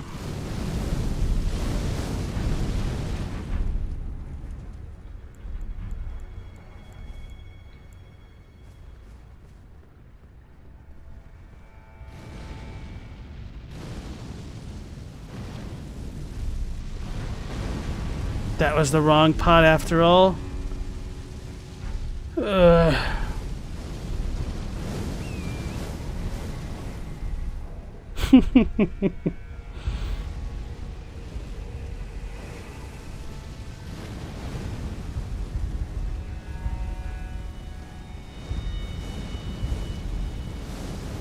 spirit calculus doesn't seem to imply the animals seek out other horned animals specifically. Okay, it might not be that one then. But there is something that says that they hunt other prey like that for sport, I think.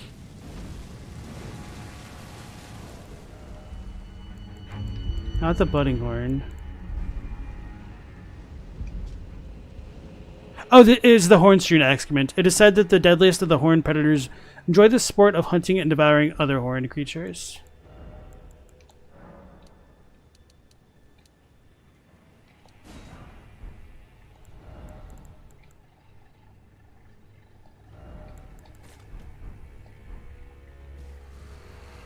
Hey operator, welcome back in. 3 volcano pots still kill it? Oh, well it didn't seem like the volcano pots were doing anything because they only did like 70 damage. Uh-oh. I'm scared.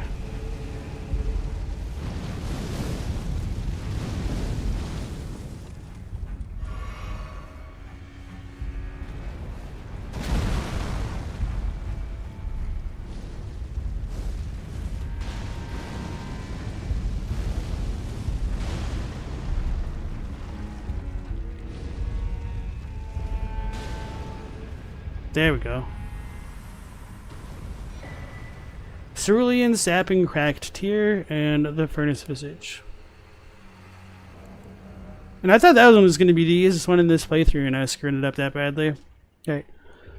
A crystal tear forms slowly over the ages where the scattered sap of the shadow tree pools deep... Sorry, let me reread that properly. A crystal tear formed slowly over the ages where the scattered sap of the shadow tree pools deep within the furnace golems. Can be mixed within the flask of wondrous physic. The resulting concoction temporarily restores FP upon landing attacks. So that one's not very good. I don't really want to read that. So from the cookbook that we just got, we were able to craft hefty fetid pots, which are really good actually to have on a mimic. So, now that I wasted all that time, I'm just going to get the Site of Grace up here, and then I'm going to go visit a swamp. Just so I can get a toxic mossling or two.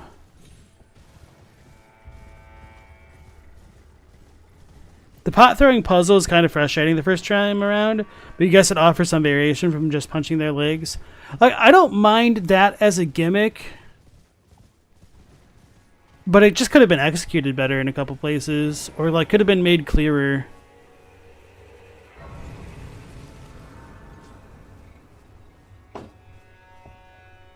Or like if you could throw the pots from the ground into them, or maybe like after you stagger them, it might be worthwhile.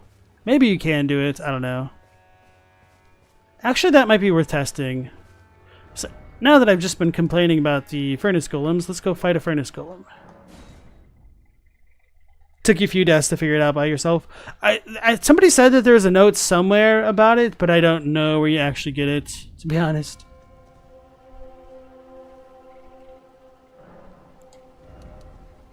Alright. That one's 6 and that's 9. The scaling on that's really weird.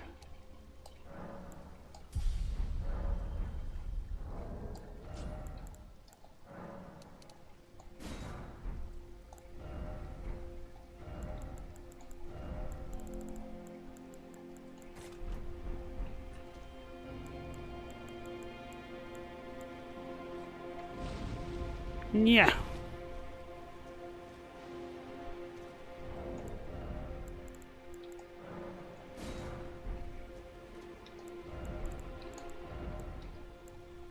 Why doesn't it stay where it was on the screen? Oh, because there aren't anymore. Alright, so now we should be good.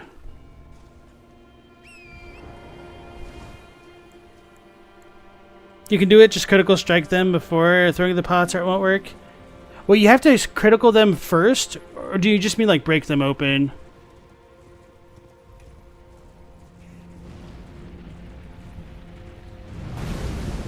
I hate when their feet are on uneven ground. Come on, attack.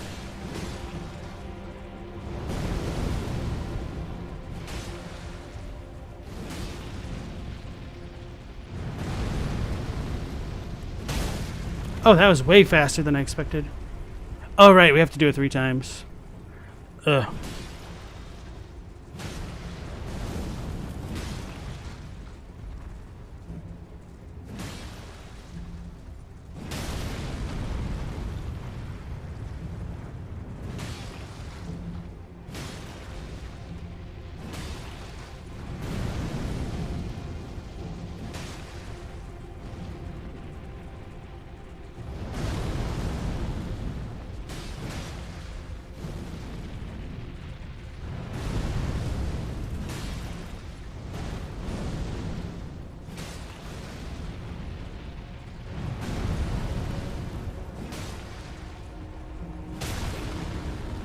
So that should be this side.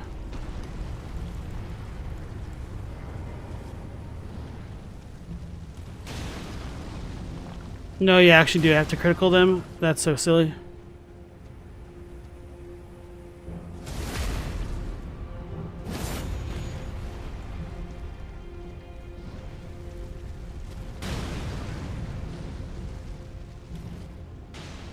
Alright, well, that was an attempt.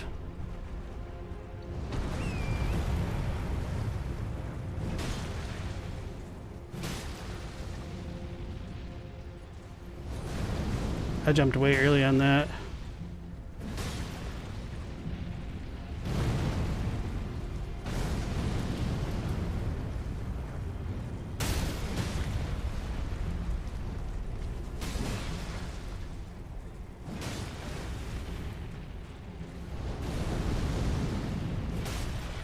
Ah! Couldn't tell that that one was moving. There's my buffer jump.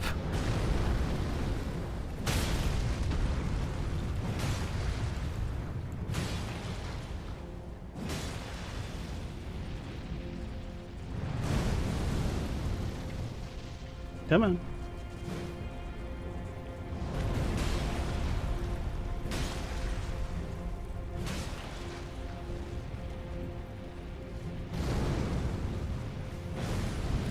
Oh, I thought I jumped way too early for that one. Uh-oh. Not like this.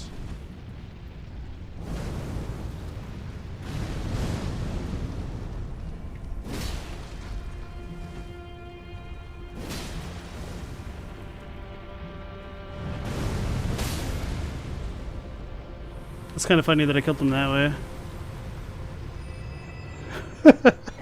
Deflecting hard tier in the Furnace Visage. So the deflecting hard tier is kind of goated status. For anybody who doesn't know, it kind of functions similarly to the way that Deflects worked with Sekiro. And if somebody knows more than me, can you like use the deflecting hard tier to deflect while you're attacking? Because if so, that would be even better than I thought, but maybe not. Okay. What was I doing? Alright, going to a swamp. Man, this one's really out of the way.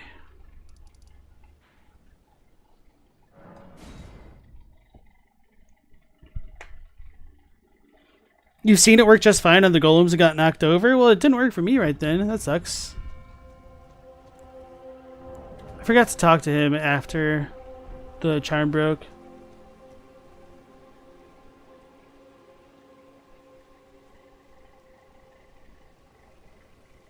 It's next to the Shadowkeep main entrance? Okay, I haven't been there yet here.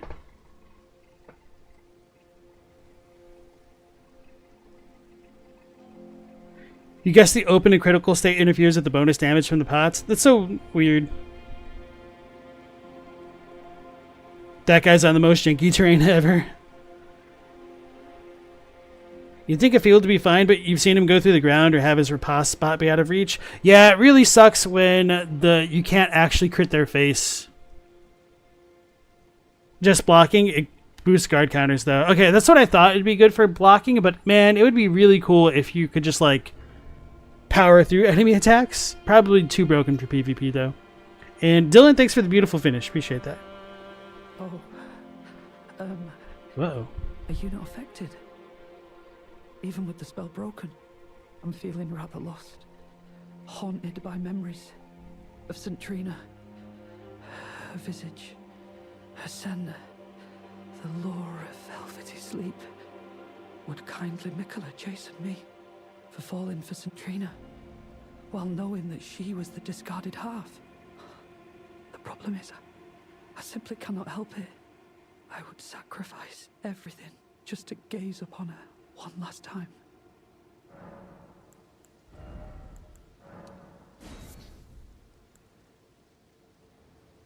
Alright, so the good news is we don't have to go to a swamp because Tyler sells us the thing that we wanted. Just give me the word if you need any more poison. I'm feeling rather lost. Haunted by memories of St. Trina. So, the fact that the Tarnished who followed Mikola seem to have memory issues is kind of on brand for sleep type effects, with like memory fading to oblivion with each sleep. So that might have played a role into the way that Mikola could charm people. Might have been part of Saint Trina's allure, or just like part of his character overall. I don't really know, but I need to do a bit more research on that because I kind of like want to maybe make a bit of a dedicated lore video to that stuff. And if I do talk about sleep, I'd probably end up talking a decent bit about Bloodborne, just as a cross reference type thing. And then I don't know, maybe I'll have some fun with it and talk about like A Nightmare on Elm Street. But then again, I also don't want to get like DMCA'd. It sucks. Anyway. Yeah, so Tyler seeks Saint Trina, which we can find her in the Fissurer, which we still haven't gone to because I wanted to go through the Rauh lands first, and then we might do the Fisher first on the next stream, perhaps, or something like that. So I think we pretty much cleared that out. Yeah, we got the garb. Okay. Actually, maybe I should equip the Gravebird thing for the jumping attack boosts.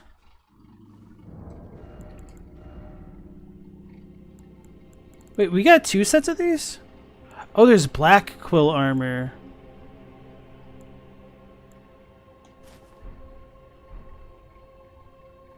Interesting.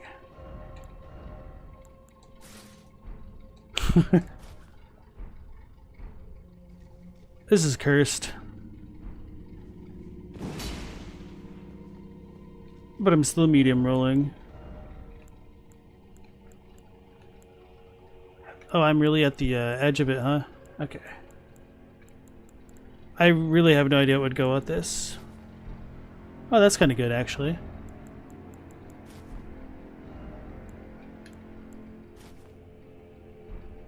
Wait, why am I doing this?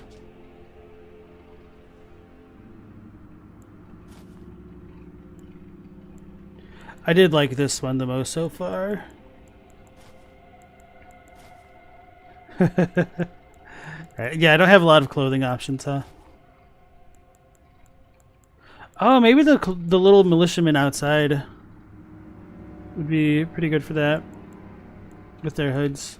Yeah, I think I'm gonna go with the Curse Blade guy. Focus. So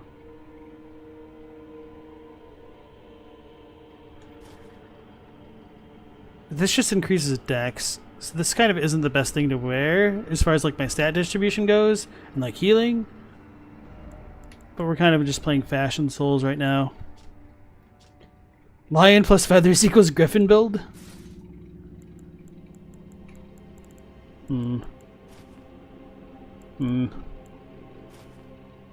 It's not the worst. That's the worst.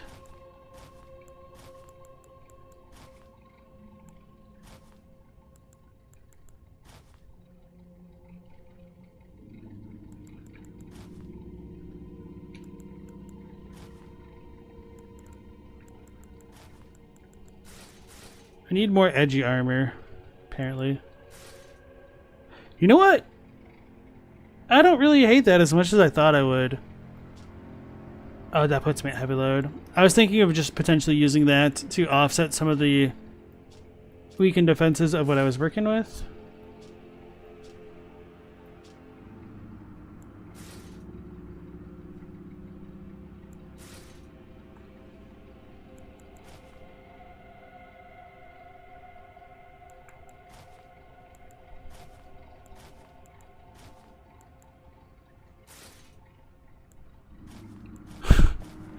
Oh yeah, I guess I'm gonna go with the Shadow Militiaman stuff.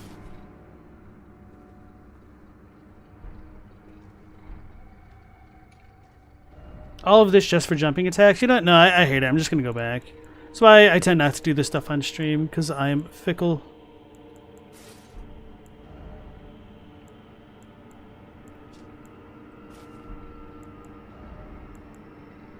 What was I even wearing before, actually?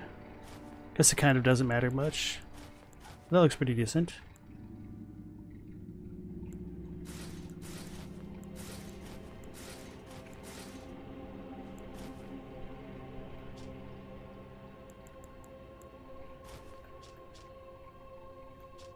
Okay, that's good enough. Whatever.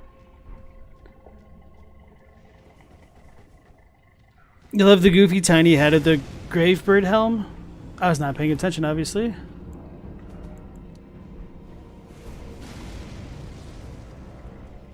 Pokemon said half their playtime's been doing this. Because I was like half gathering footage on my playthrough, it kind of made my first foray through the DLC a bit easier in that regard, because I was just using the Raging Wolf set, which I like quite a lot actually.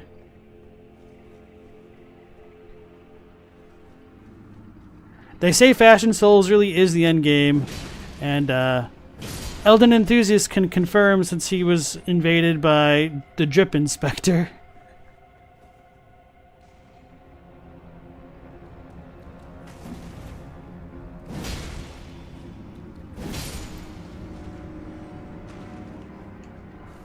Rejuvenating boluses, which will be handy for this. Oh, I didn't get the black knife thing. Where do we actually get the black knife itself from? Is it the one? Wait, I might have it. Let me double check. I certainly do not.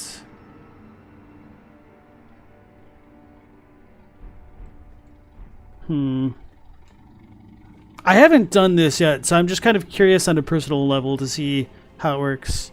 I also wouldn't be surprised if they patched it out. It's from the Black Knife Assassin. It's the one next to the Stormcaller Church, isn't it?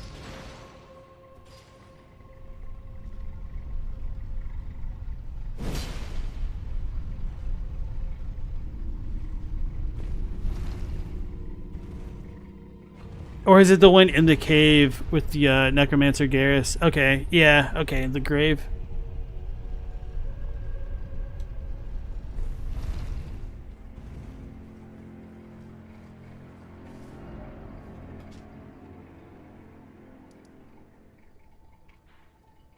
Oh, so I haven't been over there. I guess that makes sense. Not much reason to do that.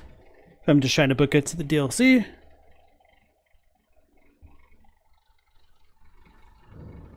I can't imagine I would have ignored my like favorite enemy in the game though.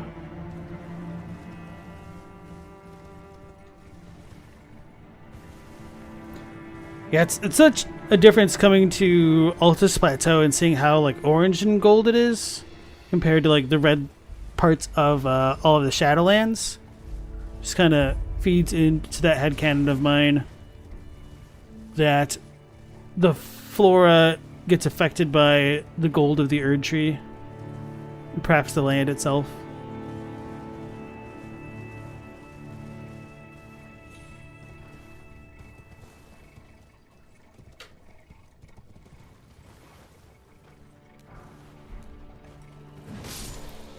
You know, I never thought about how weird it is the Guardians are so far away from the tree.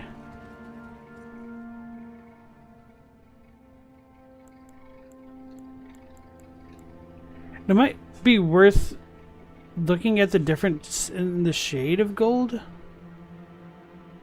on this tree. Maybe not. Alright, so yeah, it looks like we've got rid of our guy. I knew I couldn't leave him alone. Alright. So for anybody wondering, that is a fake wandering noble who transforms into one of the guardian lions and drops a larval tear. Yeah, that is the tree with the worm faces.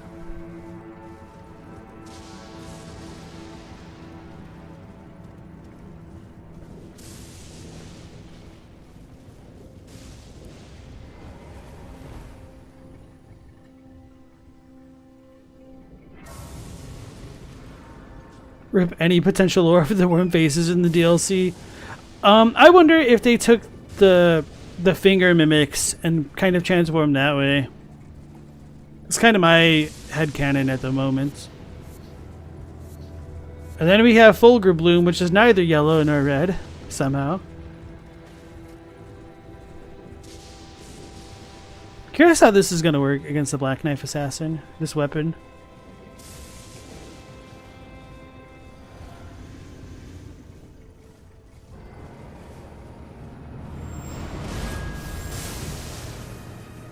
I thought I like knocked it into the wall. I was like, hell yeah, get wrecked. Well, yep. Alright. That's easy mode. When it lands.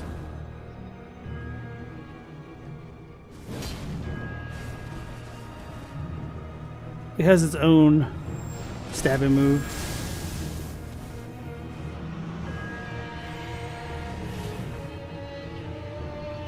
Wow, this feels so slow.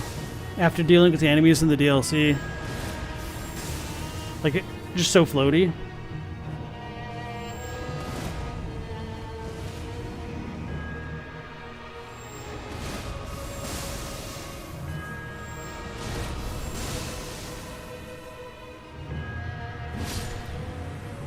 Donk.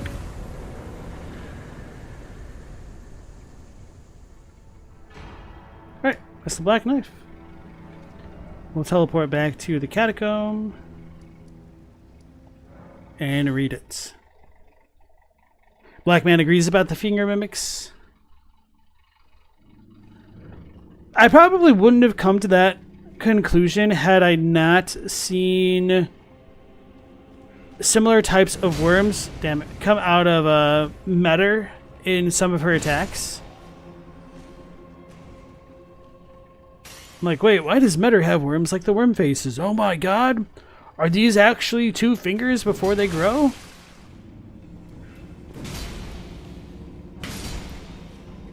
Alright.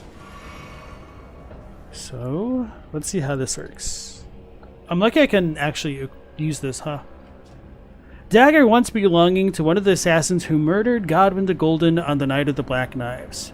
A ritual performed on the oddly misshapen blade imbued it with the power of the stolen Rune of Death. Unique skill, Blade of Death. Unleash the power of the Rune of Death to fire off a blade-like projectile. In addition to dealing immediate damage, the blade reduces the enemy's maximum HP and continues to wear down HP for a while. Oh, maybe that's what it is, because maybe the eyeball things only have like one maximum HP, and so if they get hit... Oh lord. Oh lord. I forgot about that guy. If they get hit by something which reduces their maximum HP, one goes down to 0 and they die.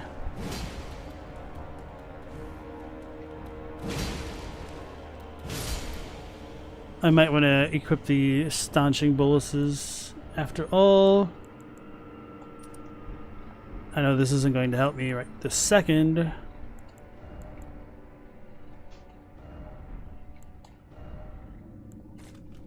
Rejuvenating boluses. I think staunching ones are for blood.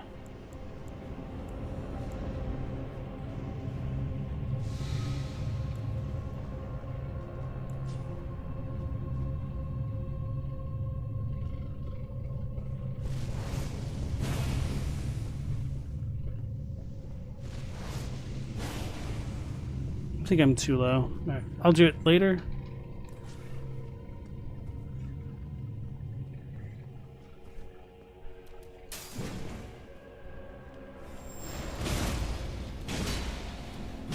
Hello, girl.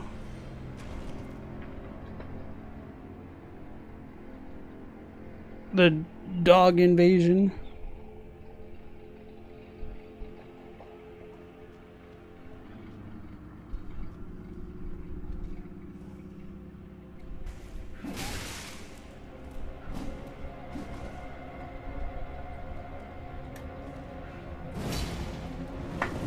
How?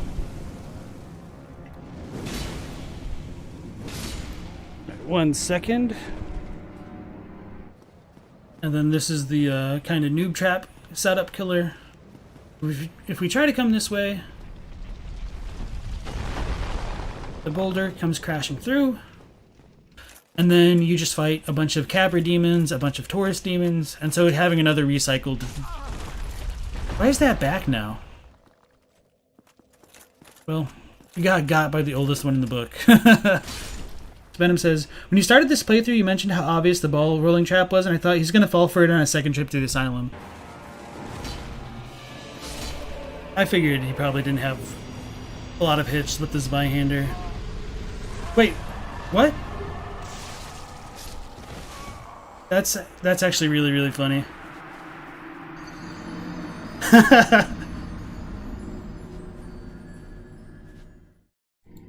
Alrighty. Invaded by recusant dog.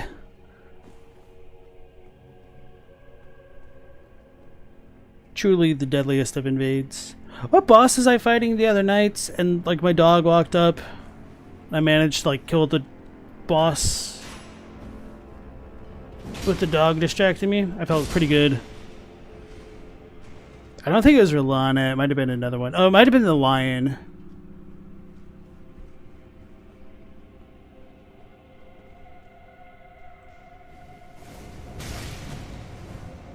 Well, I did not have as much cover as I thought I did. Whoopsies.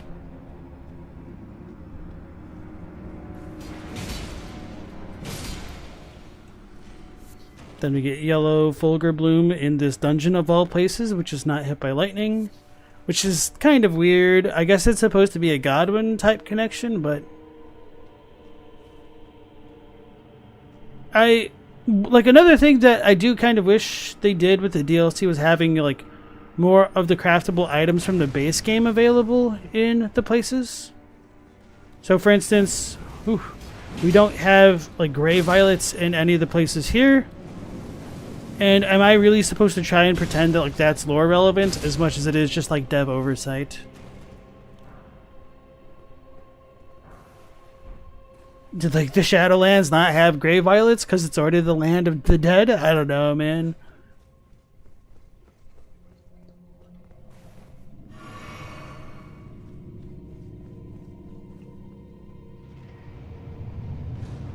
Alright, so I did remember that those things existed there.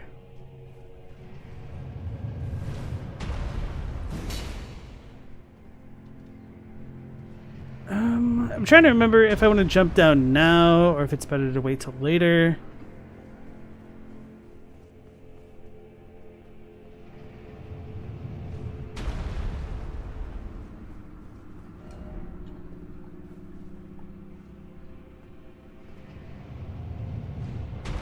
What's my plan of attack with this? I think I can just come down later. You thought there'd be more bell bearings? I mean, I'm still a little bit salty about the merchants, but at least that much, you know, that kind of makes sense to a degree. But why no, what are they called? Gray violets, or I guess what are they called? The sunflowers make sense. I'm not upset about that. The Altus bloom is also something that which makes sense. Let's see if this works.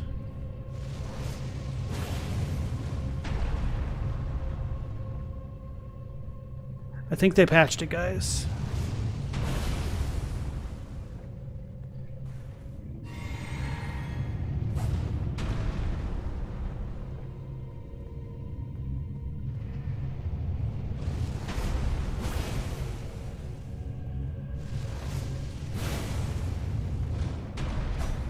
No.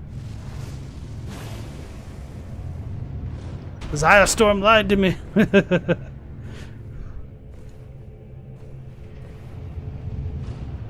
Wait, did it work? Obviously I'm not at the right angle to get got by it, but time to see. Actually, maybe it did work. I can't tell.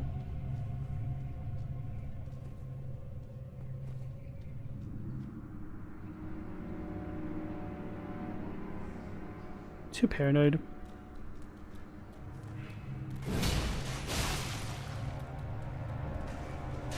I was trying to do a jump attack, but my R2 button just held down, I suppose.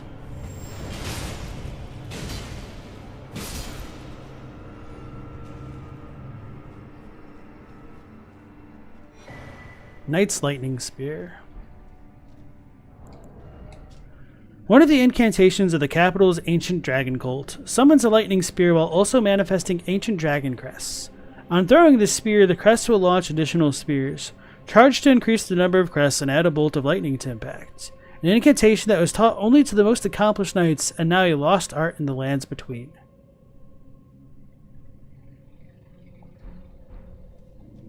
I said something a moment ago, like right before my dog distracted me, about there's something happening before the shattering.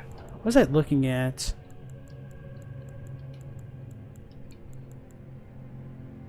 Damn it. Because it made sense to me at the moment.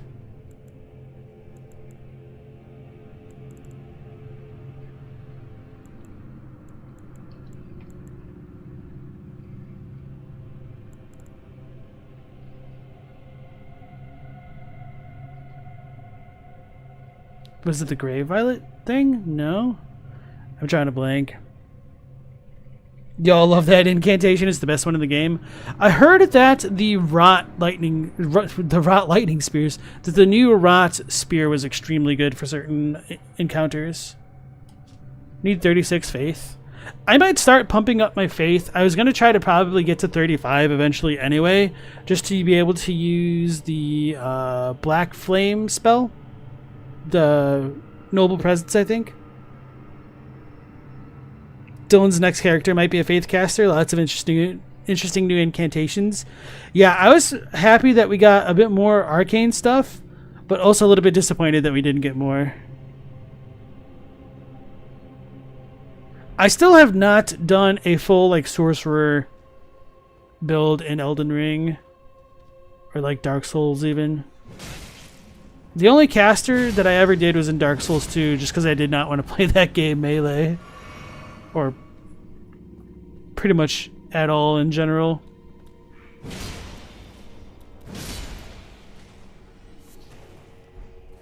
So I think we've got a floating eye. No, this just brings us back. Okay. So if we don't get got, we did kill it. Storm didn't lie to me. Okay.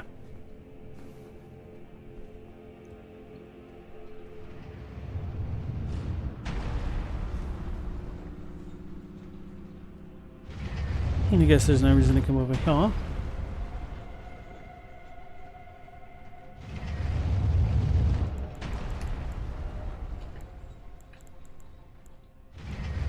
If I had more crystal darts, I'd be spamming them. Yeah, like the golems, the imps. Oh, I hit it.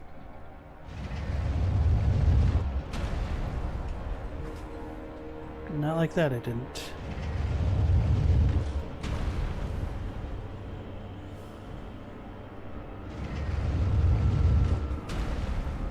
Extremely deep voice. Alright, what's going on, guys? Alright, enough of this silliness. I never picked up that thing as to focused on the other thing.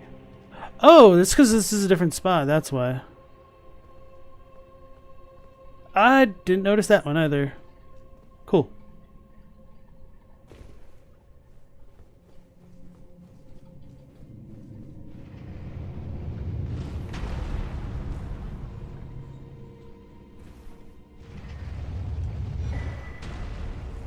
Imped Lion. You know, one day I might need to check out Storm's book. I should do a lot more reading than I do. I did a hell of a lot more reading in school. Ironically, when... Well, I don't know.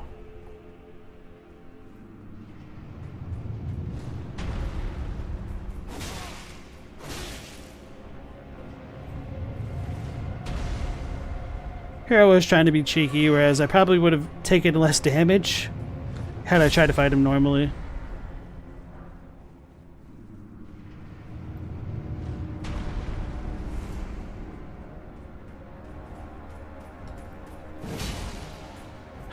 Yep, okay. I just didn't want to piss off the Black Knight granddaddy over here. Although this is the sun, really. This is a fun catacomb to explore. This one might be my favorite, but it's also the one that I dislike the most simultaneously somehow. Black Knight Captain Hugh. This is funny. So there was one of the two Black Knight Ashes that got cut off on the PS4 version. Maybe this got patched because I was watching a friend play and they couldn't they couldn't read the full description, which is hilarious to me. Ashen remains in which spirits yet dwell, used to summon the spirit of Hugh, Knight Captain of the Black Knights. The Black Knights were the primary force of Messmer's army. Second to their first Knight commander was Hugh, a man with the agile command of both twin blade techniques and the powers of the Crucible, and whose spirits in these ashes dwells. Whose spirit dwells. Okay, in these ashes dwells. Okay, I see why. Though a champion of the Divine Beast Hunt, he followed his father, Andreas, into the rebellion against Messmer, and like his father, he too is imprisoned in an underground tomb. Messmer mourned the loss of a brother in arms. So he was a champion of the Divine Beast Hunt. Oh, yeah, I remember this. So, one of the questions is, were they literally hunting the Divine Beasts themselves, or were they the Divine Lion Beast dancers? So there's a little bit of ambiguity there. I could definitely see why people would prefer to read they hunted the Divine Beasts primarily as potentially a means to remove a source of power from the horn scent. I could definitely buy into that theory. So, Imp Head Lion. Head covering made from the largely unaltered head of an impish golem. Resembling a lion appearance, life force faintly clings to it. Does this boost, like, vigor? I didn't manage to get this drop in my game. Yeah, so 2 points of vigor. Interesting.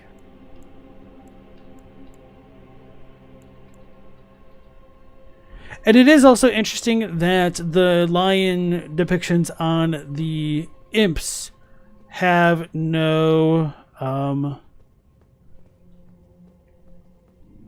horns on them, which might suggest that like all the horns and stuff did really come later after all. But I don't know.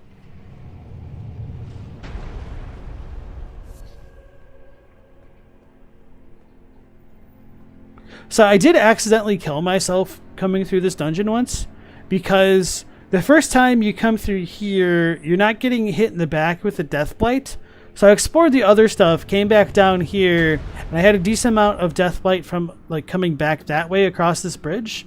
And so I was like, okay, I'm just gonna run over here and drop down here now. And then I got death blighted because the eye saw me. I felt really stupid for having run that way until I came back and found like, yeah, they don't actually hit you that way. Oh my god, that's silly of me. I fell for the oldest one in the book.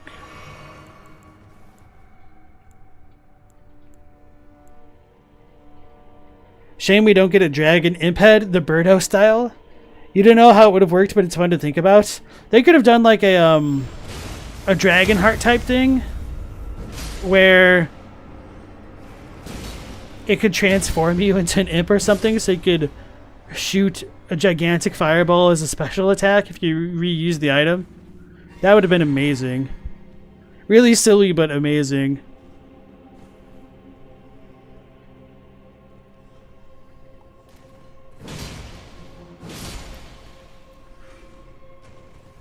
I almost said I don't know what possessed me to like look up there, but I mean let's be real. This is a FromSoft game, but like PTSD. I don't think I really wanted to come this way. I think it connects back in from further elsewhere.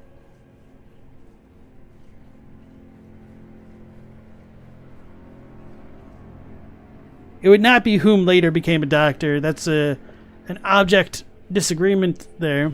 It's who would later become a doctor. Okay. So this connects back in this way. So maybe I should have dropped down to begin with. Oh, okay, I see.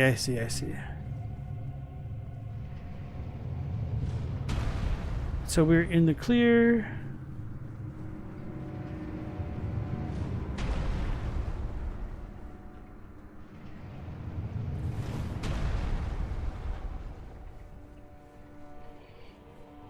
Part of the fun of sorcery builds is figuring out how to pull off Common Azure one-shot on bosses. Yeah.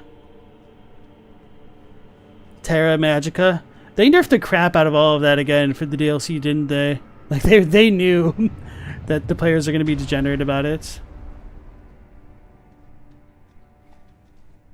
Ooh, I wonder how that's going to come back.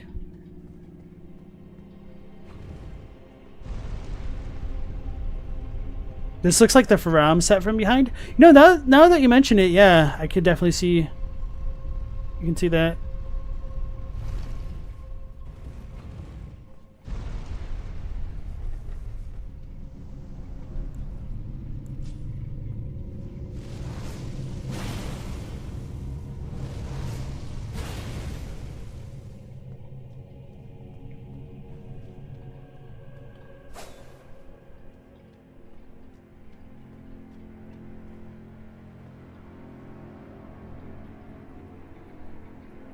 Surprised by the lack of false walls.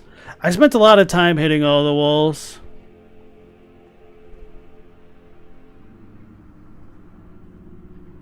Are they not coming back? So I guess that's what happens when they die?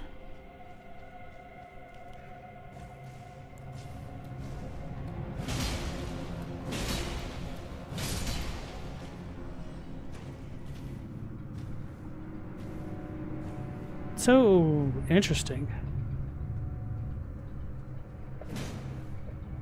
Yeah, I haven't spent time hitting a lot of the walls in hallways like this, because it felt like I would not put it beyond the devs to have done something like that.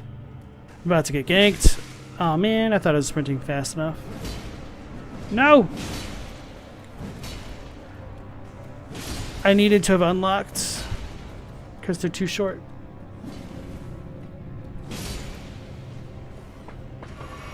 Alright, I'm out of heals, but we did get a new Stake of America. Oh, I forgot they explode.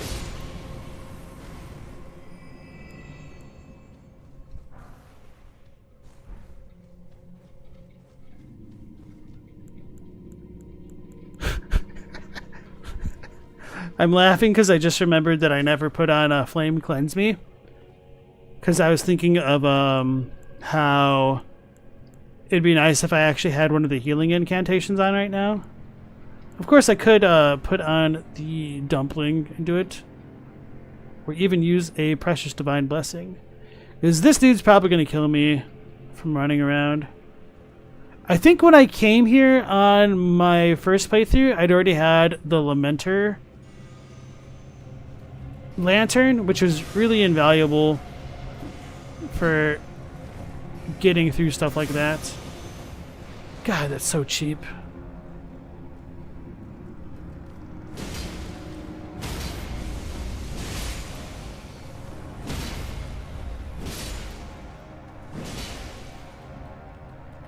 Ah! It was an imp. Ah, I got death blighted. Oh, I got bled. Right. Many opinions, welcome on in. Do I feel like it was a missed opportunity to not explain the Radagon America fusion through the making a saint process? I feel like that's a little bit of a leading question. I feel like there are many missed opportunities. I don't think that one in particular was worse than the others. Like, I'm kind of fine not having more Maragon information, but I would have definitely have liked to have learned a bit more about the Gate of Divinity at the very least. Okay, so I screwed up the eyes, but whatever.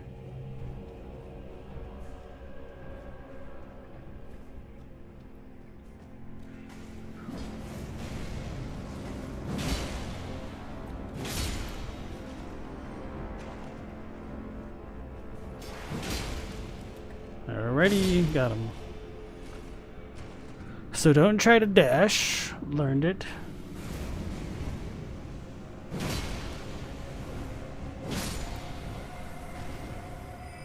Yeah, those things are super cool. I like the kooky stuff like that. Like I said on my previous playthroughs of like the base game and whatnot, one of my favorite things about Elden Ring are like the artifice type enemies, like the abductor virgins and like the flame chariots. Oh my god.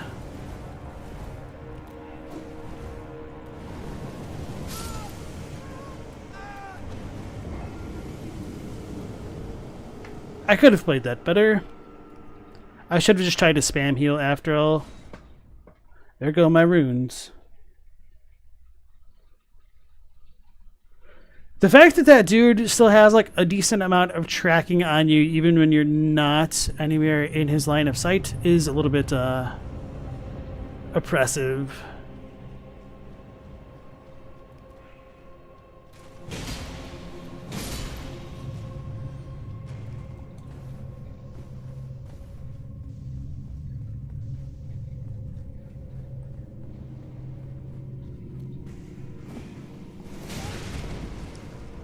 That's what I get for not having locked on to see where he was aiming.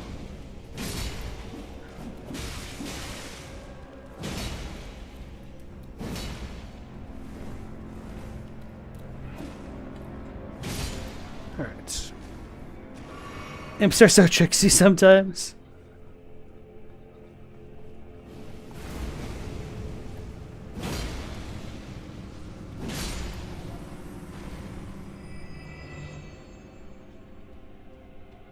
You know what? I kind of thought that the things on the backs of the Birdo imps were wings for a while, but looking at it just then, it kind of reminded me more of the hood of a snake. Oh my god, I almost died again! Holy crap. That is just ridiculous. I did not realize how much the Lamenter lantern saved my ass. Maybe I should have just ran down the front way and then got by the basilisks. No, that's like just as bad in a different kind of way.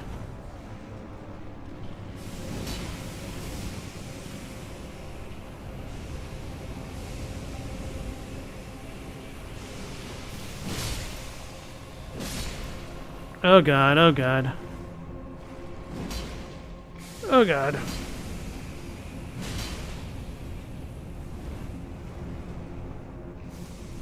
It's still alive? No! Okay, the tracking almost killed me right then.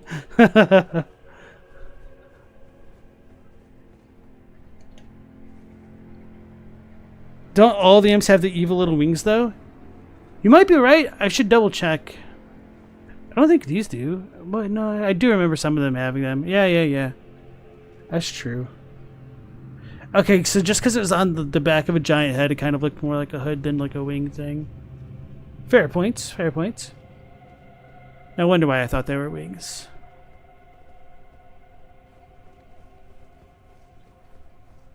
I think we've got another set of evil eyes flying at us shortly.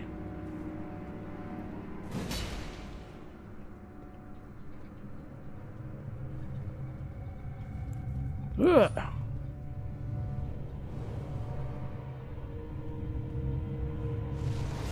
I'm gonna not hit them, I don't think. Do I jump down here?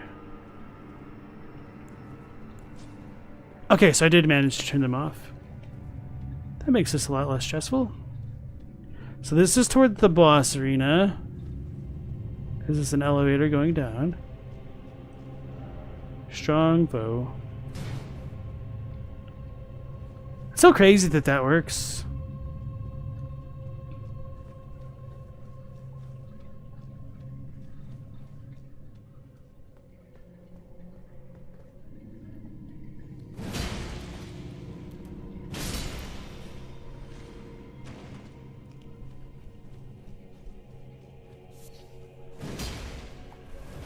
Even though I knew it wouldn't be an illusory wall, sometimes just can't help but feel the need to check. Alright. The gigantic lightning ram is vital for the lore, you swear?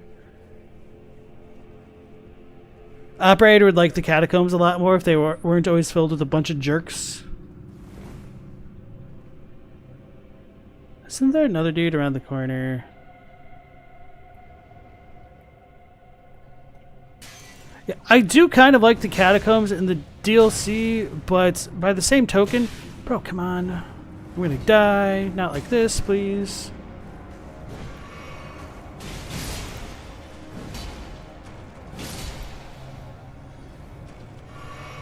But by the same token, I feel like the ones here are just kind of way too big.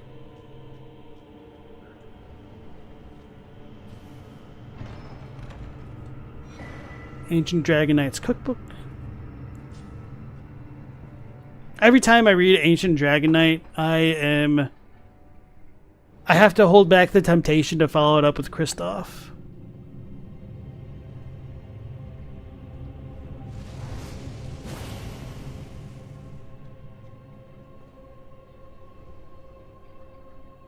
Alright, I think it worked. And so, if I remember correctly, yeah, this is the very first place. So I don't want to go that way.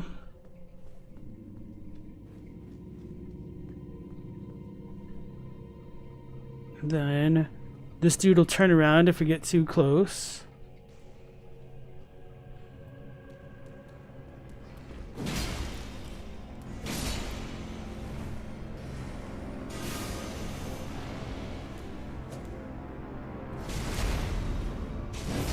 Tried to show off the baby as well as I could. Maybe I should have like tried to tell you guys I was going to do that too, so you could have been on the lookout. Anyway, just look at the Zully video or whatnot. They cradling babies. Broken rune and a yellow fulgur bloom. So no real reason to come over here other than just to sate the curiosity, which is as good a reason as any, I suppose.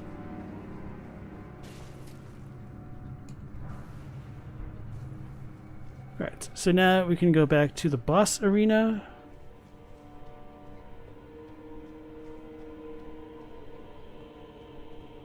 Wait a second.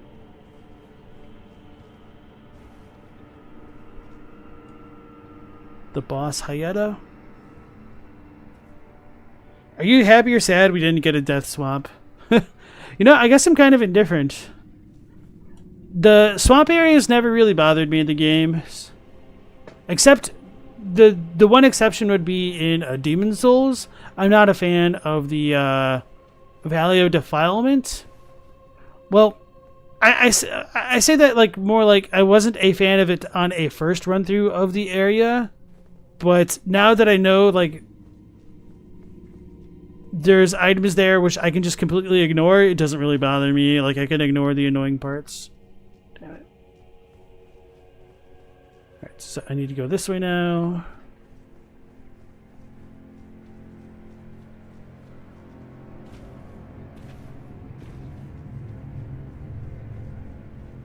Wonder if I should like leave a note that says like to try Deathblight or something. No, I should have done that way earlier in the dungeon if I wanted to.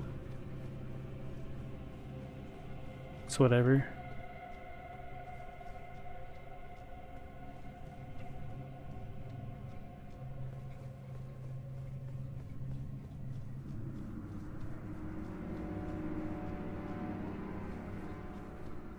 A lot of backtracking. What is this, Metroid? Am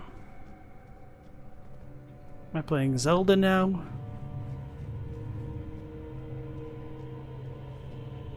Speaking of Zelda, I am kind of excited for The Legend of Link, as I will call the new Zelda game. Talked about it briefly on stream a couple nights back, but my favorite Zelda games are Link to the Past, and I was also a really big fan of Four Sword Adventure, but apparently that game did really poorly and nobody knew how it like actually worked.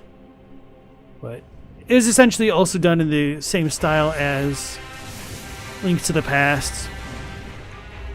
So we get another Death Knight. Oh yeah, what am I doing? I have a Mimic to summon. So even if I get got, I can just blame it on lacking the heals.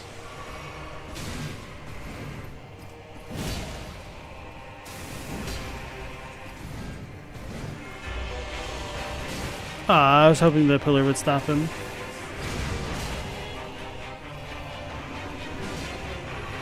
I should have also had my Mimic just use it. Oh lord! Oh, that one I need to roll in on. Actually, I don't know how to dodge that one super well now that I think about it.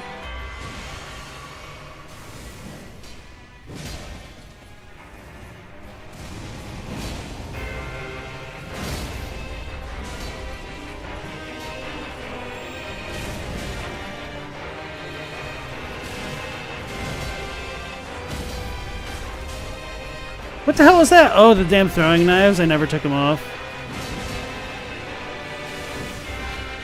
Save me, Mimic. I'm scared.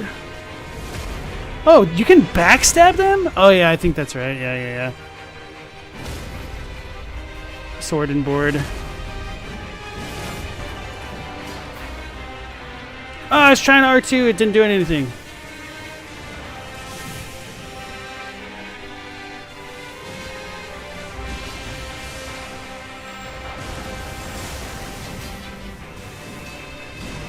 I'm gonna be salty if I die to something silly. Oh, I'm dead. I didn't even know they had that kind of attack. Oh, and then the Mimic couldn't have finished it if he didn't heal all of his HP. That's kind of funny. Dylan's excited for the new Zelda 2. It looks good. I kind of have a feeling it almost seems like that's the type of game that's going to be a mess, but because it's kind of Nintendo, I would also not be surprised if it somehow works. But I feel like it's either going to end up being like trivially easy or extremely linear. And I guess if it's trivially easy, it's not like the end of the world, but I don't know how you would balance a game like that with the way that they're going to go about it, unless they like really railroad progression. Operator is a Majora Mask Gal, but A Link to the Past is up there. You hate how in the boss rooms with pillars, whenever you're in a position with the pillar where will block a shot, it also stops you locking onto the enemy. I do wish that they had a little bit of a better lock-on system in general. Oh, that's very kind of him to allow me to summon with impunity.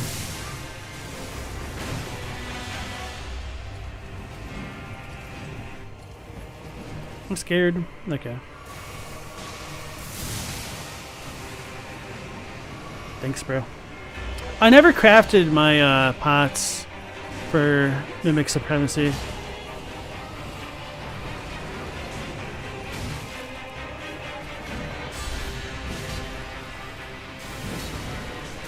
Can't see. Okay, because of my Mimic.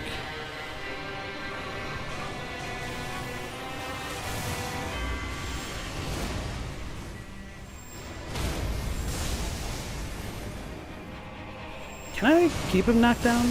No. It's gonna go phase 2.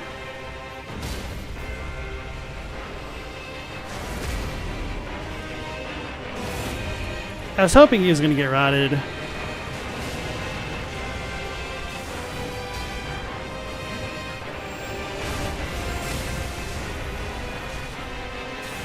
Oh, my Mimic knocked him out of the thing, not like knocked him out. And I'll probably just keep the Mimic in the melee form for now,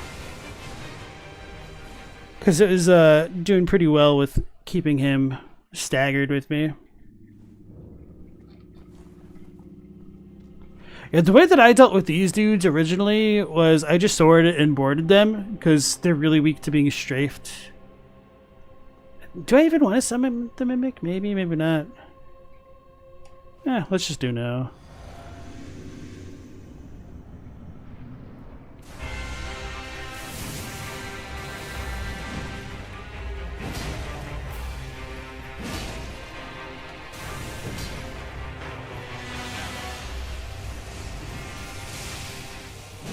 I thought that should have been the backstab.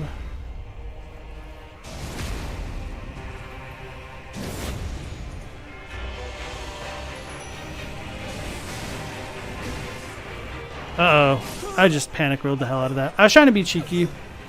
I thought I'd have enough time. That's what I get for summoning on a whim. Smarter camera, something you wish you hope FromSoft does work on for the future games. Like, it's not awful except for when it's awful. Like, when you're fighting something that's really big or things get in the way. I don't even know, like, what the best solution for it would be. Oh, okay, I didn't pick up my runes before. This sucks. Yeah, so the Death Knights really annoyed me on the Blessingless run. Just because of the lightning dodge, the blink bolt thing that they did.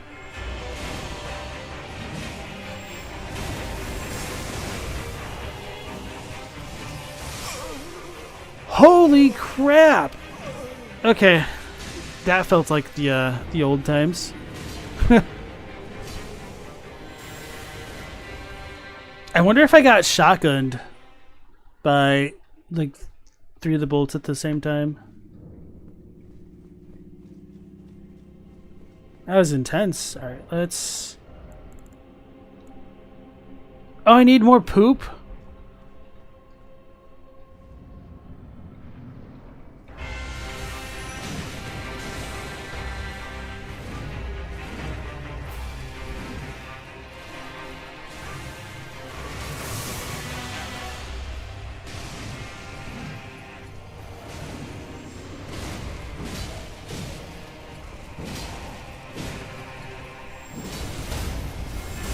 I'm glad I decided to do that then.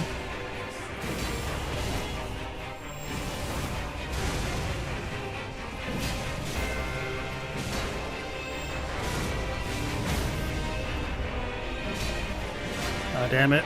I should have gone for the visceral.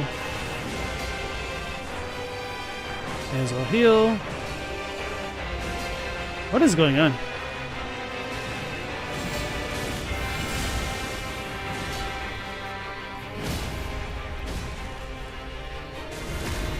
Really like the helmets on these things, though. Like, the visual design of these guys is really cool. Like the fact that I was on the wrong side of him with the roll. The fact that like his cloak kind of resembles wings towards the end is really cool. Kind of reminds me of the Gravebirds. So Death Knight's long haft axe plus the Cerulean Amber Medallion +3. So I really liked that axe and the idea of the axe, except the tracking on its Ash of War was just absolute garbage.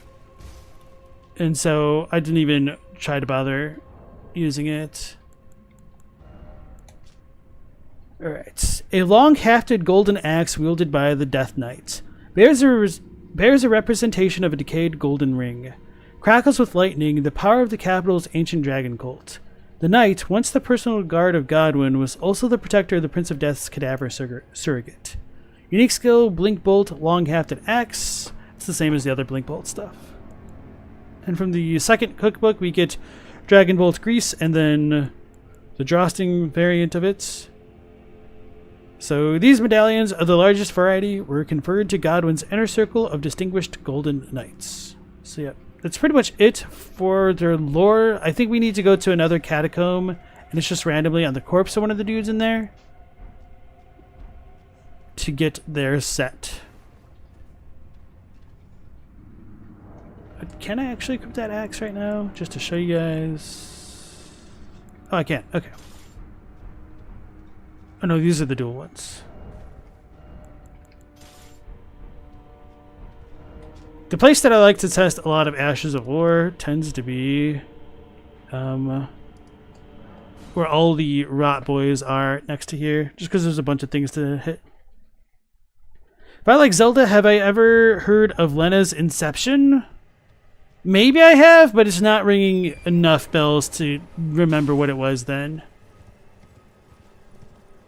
The new big medallions are pretty, yeah.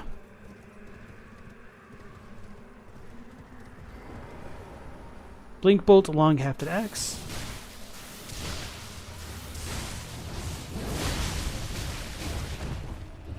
Alright, so maybe it's kind of hard to show off like how poor the tracking is. Let's try it this way.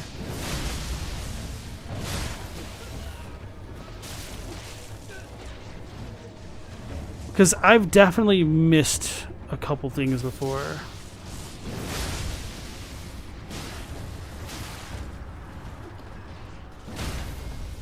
This weapon is really cool though. I was just really upset by how poor the tracking was for it.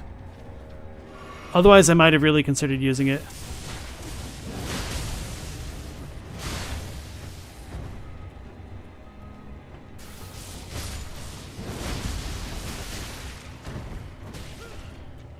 Part of the reason why I like doing these guys as damage tests is because there's a decent number of enemies and it's like an early enough area where it doesn't matter if the weapon isn't upgraded too much. You can just kind of see how it actually functions.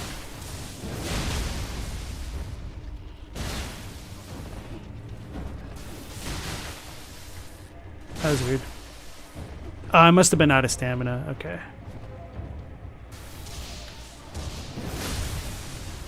Okay, I think that might be when it fails. Let me try this. You know what? It seems better than what it was before. Because there were times, maybe... Okay, wait, let's try it like this. That does seem better. Maybe I'm just imagining it, and I just suck. That's a good possibility. I think it's if you're like right next to something.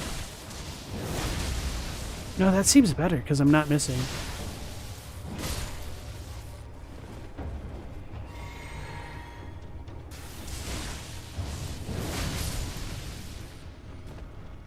I'm gonna test this a little bit more because I might screw around with this on like a different playthrough sometime then. That's a lie. It's just always a pain to get like the DLC weapons unless I have somebody drop it in for me. This makes you want to do an all-electric build. Yeah, the weapon is cool as hell when it works. It really plays to the habit of the players who grab the item from a dungeon and skip the boss, do it enough, and you unlock a different ending. Sometimes monsters have reasons. Oh, that sounds interesting.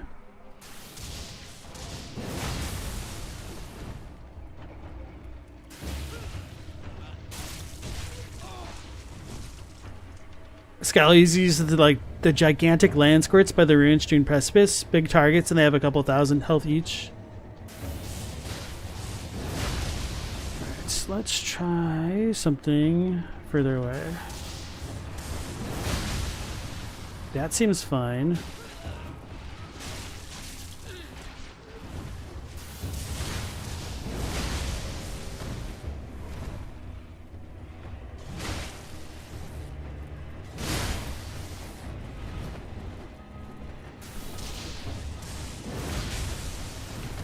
It does seem more responsive to me.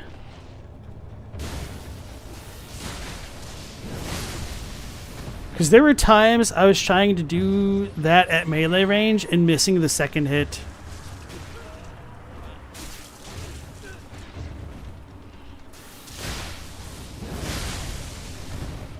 Alright.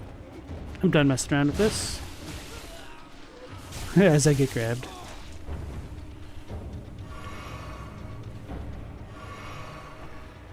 Yeah, I don't think I've really ever used any of the great axes in the game.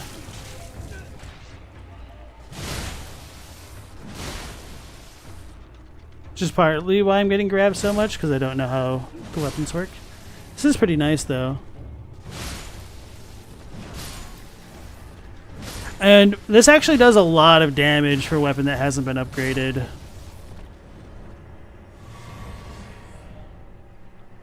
Strength and faith. Okay.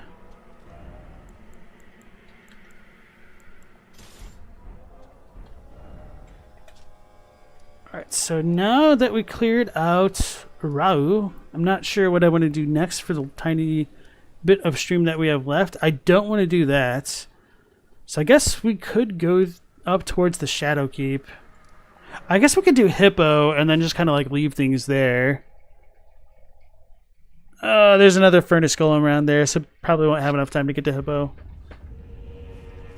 I mean, I could, but I just don't want to. I haven't talked to them yet with the thing having faded. I'll need to remember to do that later. Which that won't be a problem. Like, they'll stick around until you kill Mesmer. I missed the middle message? Okay, hold on. Oh, it's a game where the prophesied hero dies in the tutorial dungeon. Lena, who you play as, is a teacher and the one who has to pick up the slack. Kind of sounds like a Zettai Hero Project. Is the AHP Hero Project? Absolute Hero Project? Whatever it's called.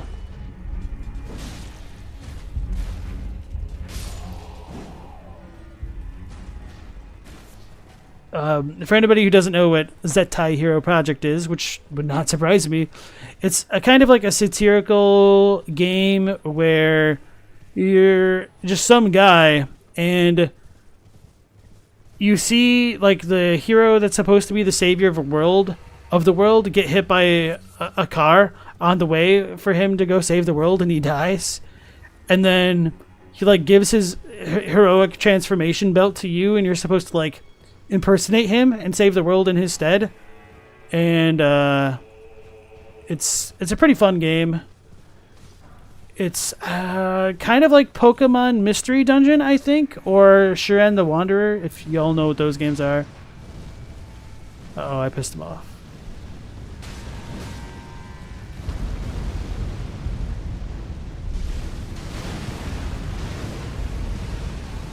Oh Lord, he angry.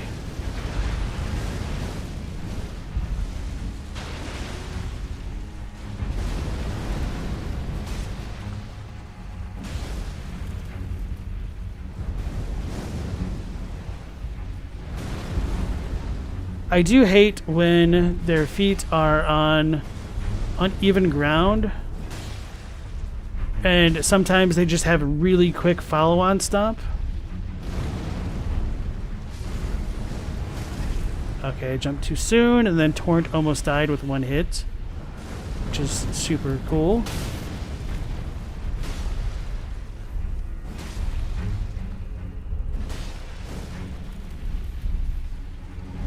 Oh, he almost stepped on me.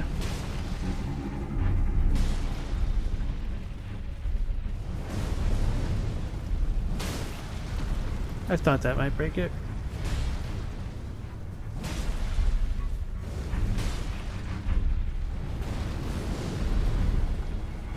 I like that right there. Oh, I got extremely lucky.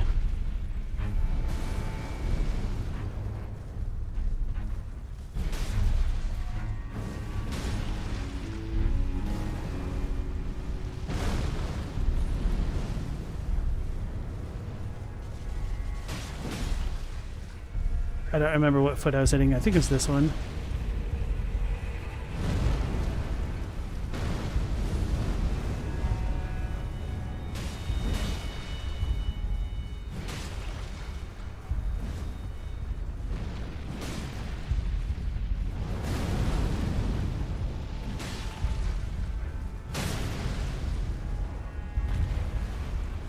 Should I have prepared fire pots for this?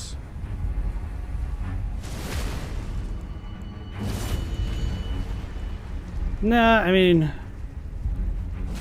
the last time I did that, it would have almost been the exact same amount of hits, so I just kind of wasted the pots.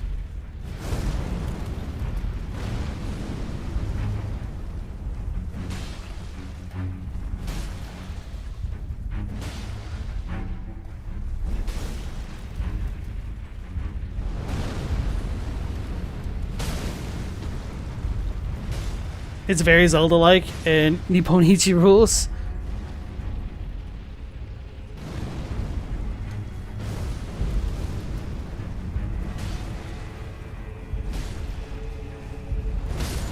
Whoopsies.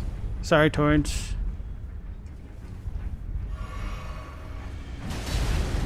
I couldn't see what he was doing. I was waiting for the stomp, but I was too far in front of him. And of course he's doing this one.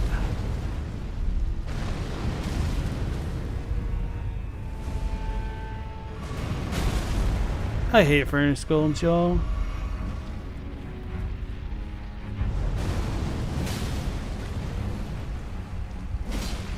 They're just not fun.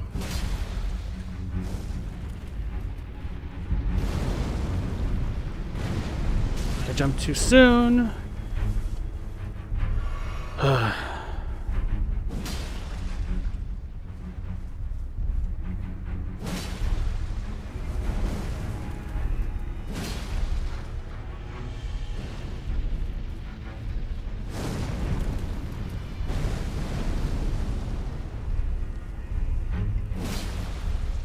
I'm scared.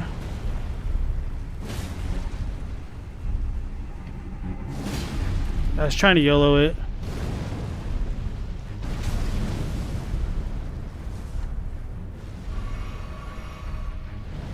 I was trying to jump, but I fat fingered.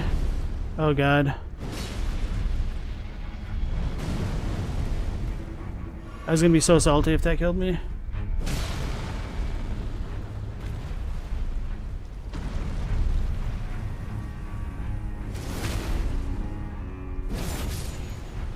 Because I knew I literally had like one hit left to do. Our Crimson Burst, Dried Tear, and the Furnace Visage. So I am kind of baffled that we don't have another Site of Grace somewhere up here. Because it's just such an empty space. It's such a pain in the butt.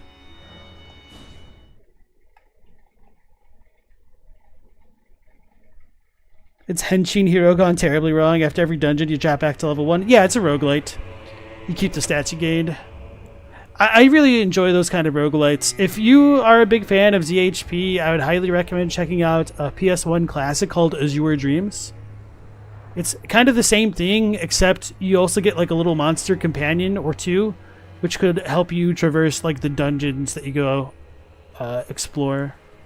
So this one lets you restore HP when you hit things. Kind of like the Millennia thing. Oh no, this one restores HP of allies. Okay.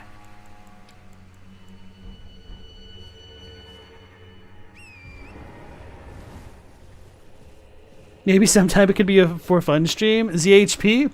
I don't know. That one's probably like not the most entertaining thing. Well, it's kind of like, so the dungeon aspect of it is probably a little bit too grindy because it's a Nippon Ichi software game, which like those games are all kind of really grindy. So if you enjoy those kinds of grinds, like those are absolutely stellar games. But if you don't enjoy the grind, then they can be a bit of a slog. But the story at least is pretty lighthearted and fun. Dylan wants to see FromSoft use more procedural animation for like the bigger enemies.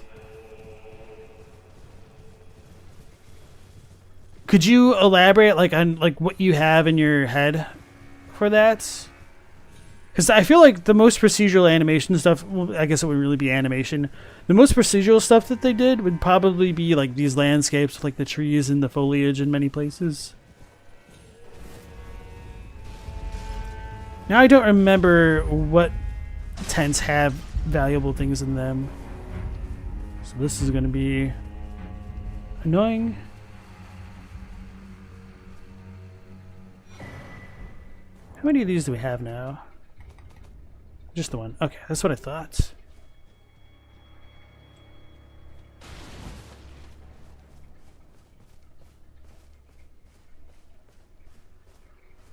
Why does the grass look so sinister right there? Yeah, the furnace golems are such a slog. I wouldn't have minded if you could cheese all of them with the furnace pots or something like that. So that way you're like, okay, you obviously killed a golem to be able to like now cheese them.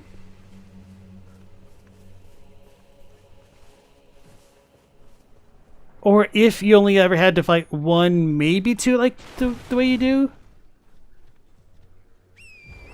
Just feels bad, man. Ember of Mesmer. You know, I thought that was a bloodstain for a second. So I almost didn't pick that up. Alright. They're cool in the first playthrough, but after that it's well, I mean, like, they're cool. Like, the first time you see them, they're really cool. The second time, they're still kind of cool. And then the third time, you're like, really? I have to break this dude 3 times in a row now? Or maybe I had to do it 3 times in a row just because I was not using the blessings. That might make more sense.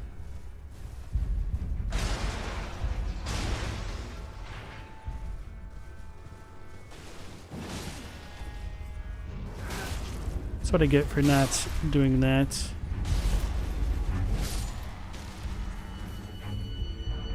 Heavy crossbow and the Ember of Mesmer. So I think all of these tents might be empty because they are destructible by the furnace golem. And I know up on the hill to the left we can get the twin blade from the knight up there. So we got another one of the bonfire type things.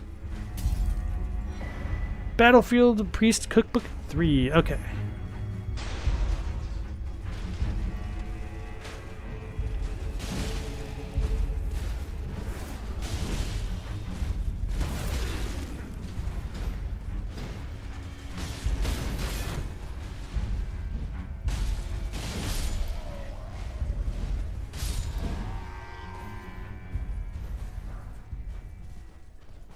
That's what you get trying to fight a guy on horseback and not in formation. Cavalry, baby.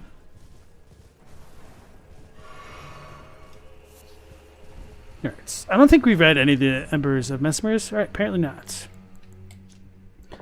Solidified knot grease made from a mixture of incendiary materials. Fire was a symbol of the crusade, and even Mesmer's rank and file soldiers would wield it. So we've talked about this briefly, that it is kind of strange to me that with fire being anathema and banned from the Erdtree, that the folks of the Crusade were permitted its use. Heavy crossbow says nothing. Commonly employed in the Shattering. So that's just kind of a coincidence that we got here. What the hell? No. I see what the dog did. Okay. A remnant of Mesmer's flame, the symbol of the Crusade, it continues to smolder as if crawling across the ground. You know what? Now that I look at this icon, the 3 little dots on the front of it vaguely remind me of the little dots on the shadow sunflowers. Of course, it's not by the other sunflowers. The 3 dots there, maybe that ties to the avatar of the shadow tree as well. That's not too important. And from this we get Golden Vow as an item, which is kind of interesting.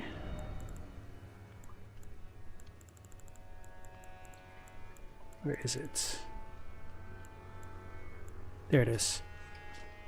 Remains that turned into light after being blessed with an incantation of the Erdtree. Uses FP to rise into the air, increasing attack and defense of caster and nearby allies.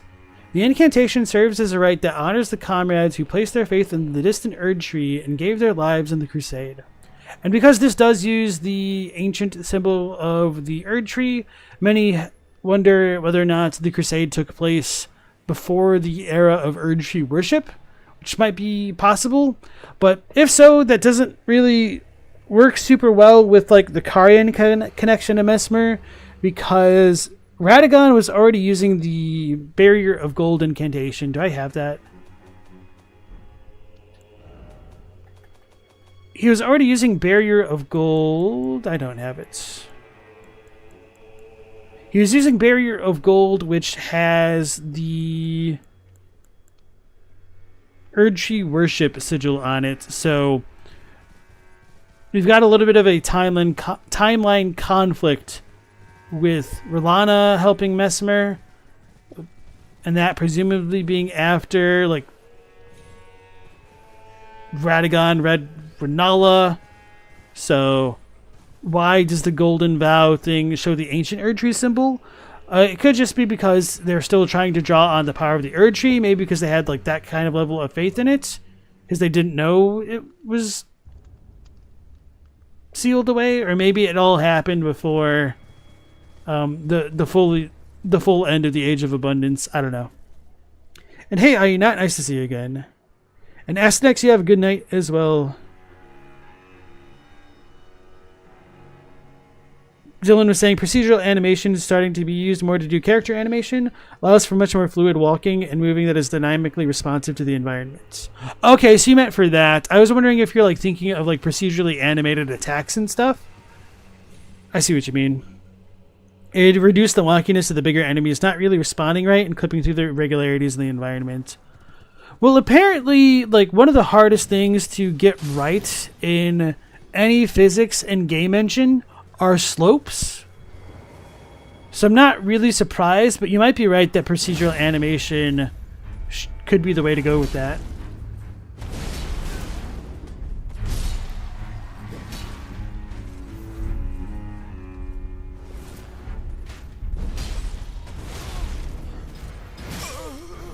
Oh, he was buffed. That's what I get. Alright, so the good news is the fire golem, furnace golem, is no longer around, so I'll just hoof it on over here.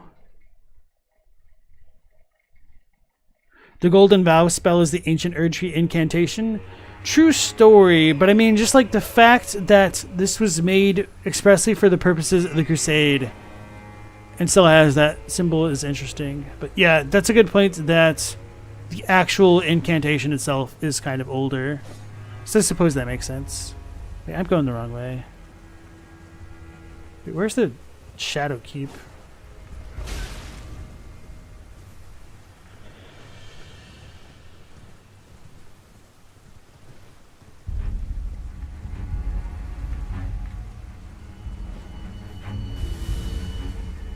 Aina says that's funny because you're just seeing a video that talks about slopes in games. Maybe you saw the same video that I did then.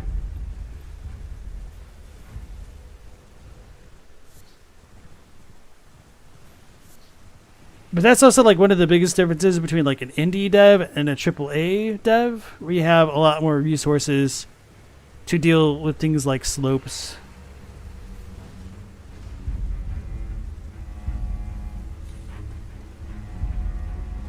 But to be fair, I think like even Final Fantasy 15 had a lot of wonkiness with slopes. I don't remember how good or bad 16 was with slopes specifically. But that's just kind of like more animation, like idling animation things that I'm thinking of, rather than combat stuff. Come on. I'm out of stamina, that's why.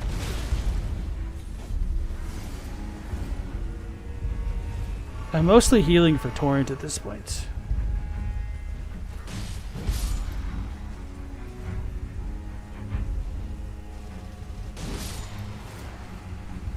Come on, camera. There we go.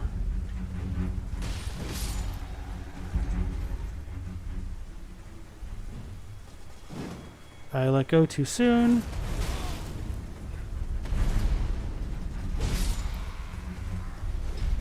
So that's the Black Knight guy we need to get rid of. That is not how I intended that to work, but okay.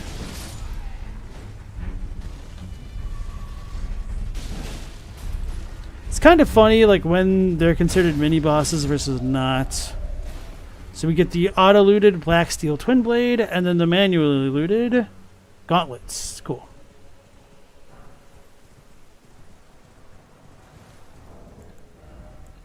Black Steel Twin Blade, weapon of the Black Knights, servants of Mesmer the Impaler. Twin blade of black steel with decorative embellishments in gold. Blessed with an Erdtree incantation, further holy imbuements will amplify the effect and greatly increase the armament's power. I don't know how effective that is because I didn't really mess around with this too much, but this is also like one of the new weapons that's been added to the Raging Wolf's arsenal. If you want to be trailer canonical with like what kind of equipment you can use. So I think as far as the weapons you can use if you want to cosplay as the altered Raging Wolf set would be the Bastard Sword plus the Bronze Shield, Twin Blade, the base one, this new Twin Blade, the Black Steel one, the two curved Scavenger Swords, and a couple spells, which I don't remember off the top of my head.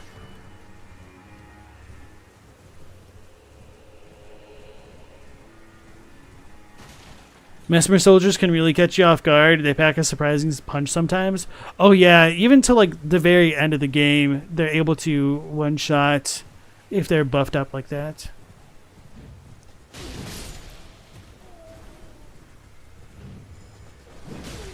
Damn it. Damn it. They buffed the dog. That's GG right there. Ah!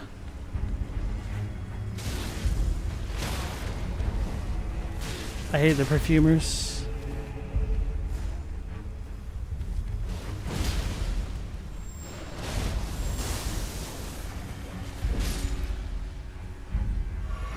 That was scary. I should have pulled Torrent out. Oh, I didn't die with him.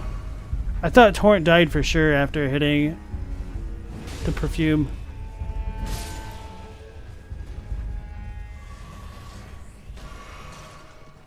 Alright. I was really pleased with myself when I found the scarab floating in the sky. I was like, what is that sound? So sorry for all the deaf gamers in the world. Just got to be extra observant.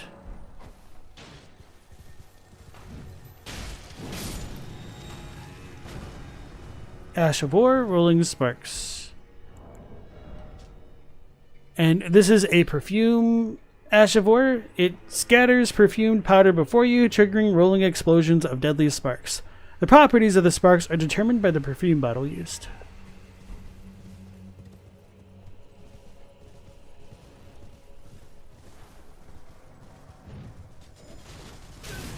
I thought he was buffing them all. Okay. This isn't good.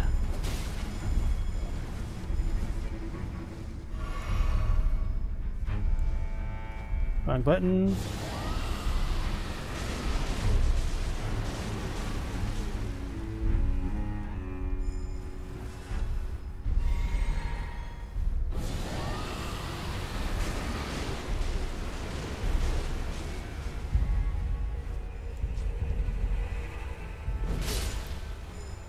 So mostly doing that for the AoE and to pop their protective bubbles. And also because I hate them and they deserve to die with rot. Perfumer Sarong and some budding cave moss.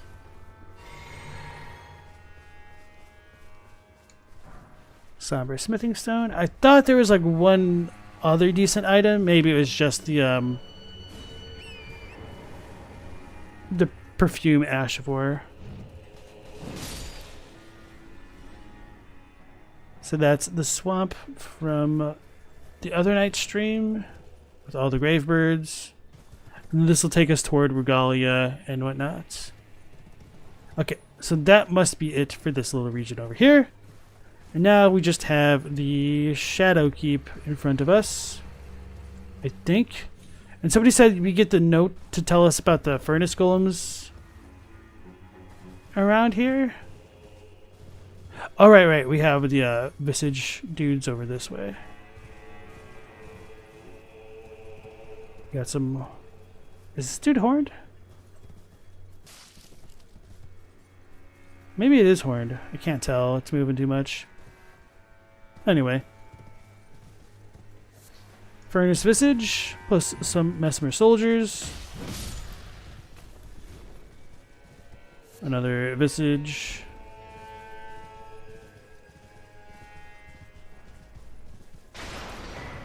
And the furnace keeper's note. Okay. I may have picked this up and just forgot about it because I'd already figured out how to get rid of the armored ones. But that point. I wonder if we could see the dragons in this one. Nope. Is this one of the ones that we can turn on again or no?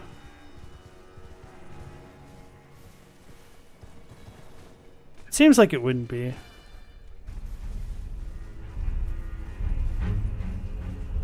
No, it seems too empty.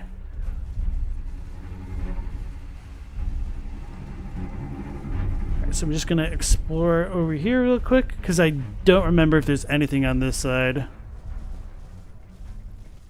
Hey Jan, nice to see you again. Some of the tortoises are horned. Yes, a lot of the animals can be. I don't think I've noticed if the like little, I don't know what those things are called, like the little rodents are horned anywhere.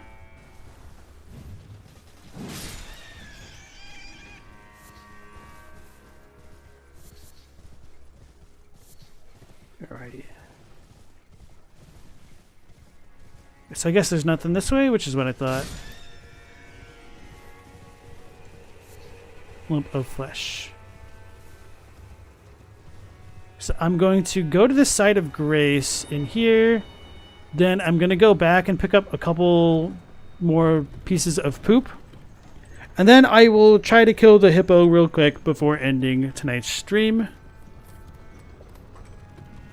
Which, this is one of the worst bosses in the entire DLC. Not necessarily for the boss difficulty, but because like the camera is the boss.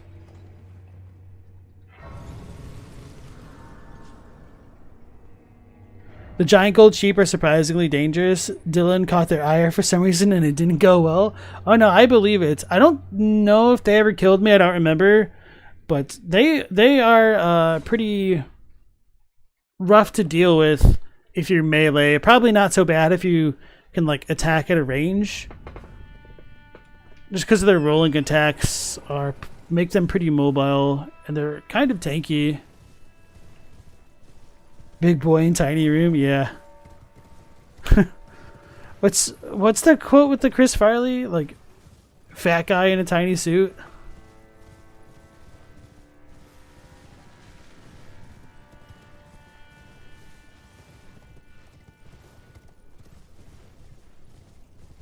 Now I'm just thinking of a Tommy Boy with David Spade. Does this make me look fat? No, your face does. Thought there was a pile of poop over here.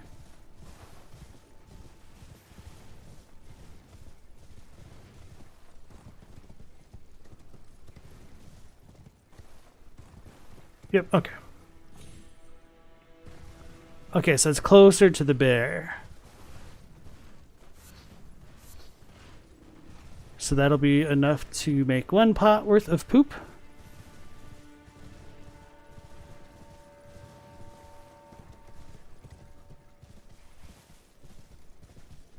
I do wish that they had like more vendors for stuff like this specifically. Well, maybe not like this, but just for like the base game. I know I've touched on that before, but I think it's absolutely ridiculous that if you want to get more Scarlet Ionian butterflies, you need to farm basilisks in the Lake of Rot.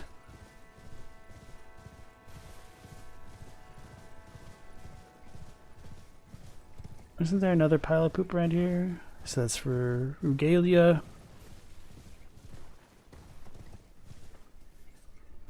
No, okay.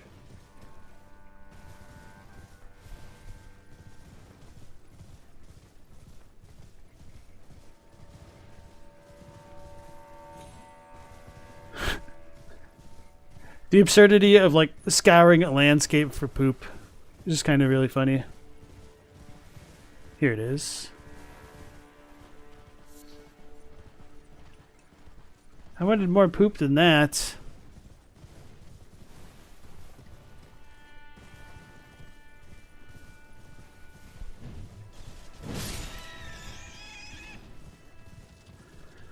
All right, here we go.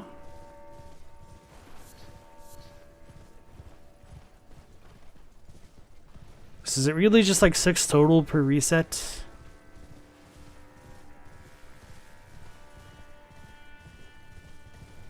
Seems that way. Alright. I'm gonna rest and pick up 1 more chunk of poop so that way I can have 1 in my inventory, and then I will craft 2 of those pots. And they'll pretty much just permanently stay in my inventory exclusively for my mimic to use. Clip it, ship it.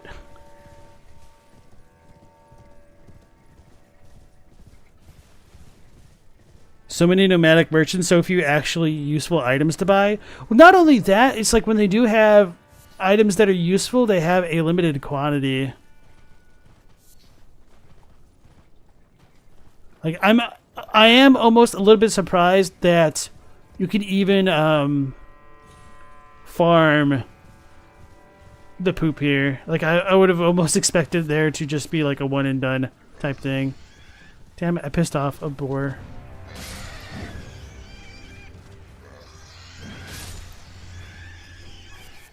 Okay. What was I doing? The Shadow Cube. I shall be known as Dungflinger. It's not me, it's the Mimic. It's the Mimic. Throw enemies to cause a large buildup of deadly poison.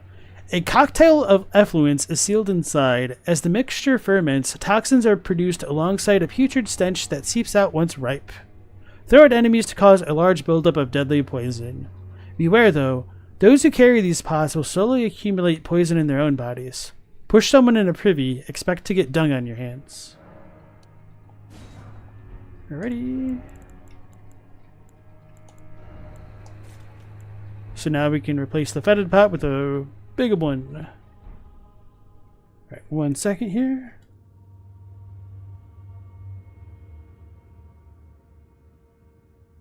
The loathsome Dungflinger. He's mimicking me and needs more soap, indeed.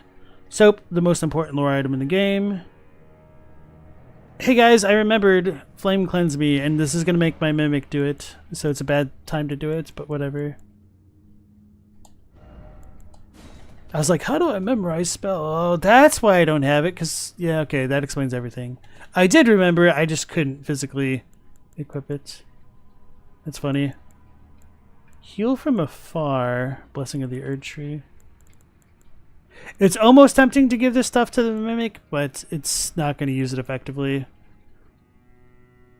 I've not been using Flame Grant Me Strength, let's be real here. Actually, I wonder if there's anything else that's kind of useful for the Mimic to use. Not particularly.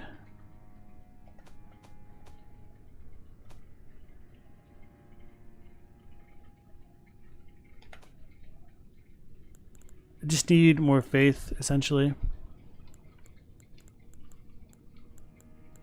It would have been nice if we fought more tarnished enemies to make better use of, like, Frenzy or Deathblight. Anyway, that's not too important. Alright, here we go.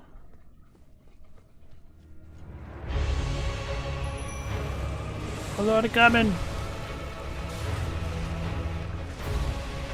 I was not trying to do that. That's rip. Oh no, I lived. Okay. The power of blessings compels you. Okay.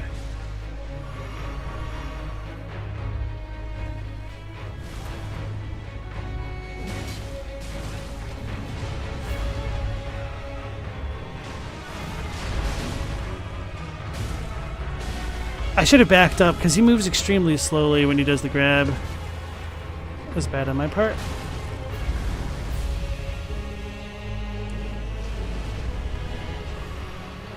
Alright, play like I'm actually trying to fight the boss.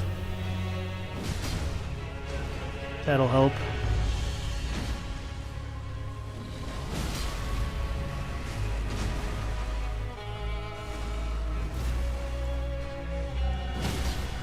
Oh. Let the breath do its work. Now he's probably going to phase.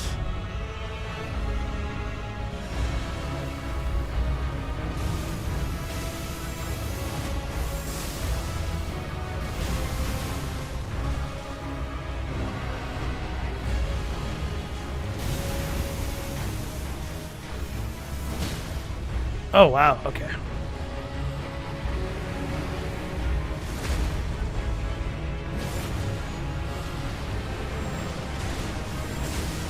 Alright, that should be GG.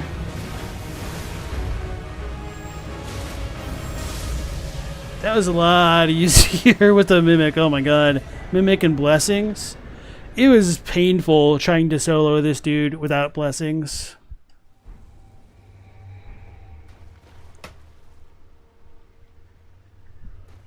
Alright.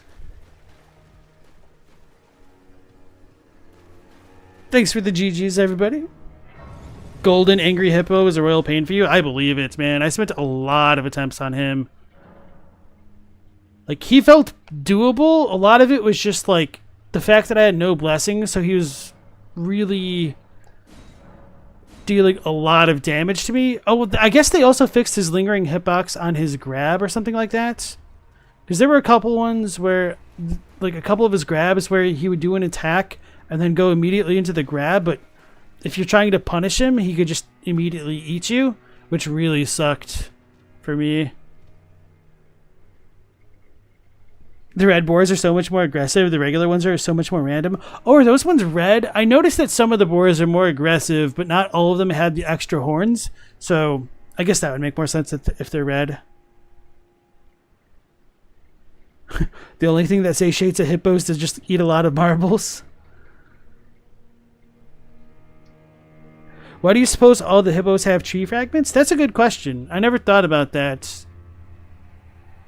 Maybe I just didn't notice that they all had the shadow tree fragments. All right, hold on, let me hydrate real quick.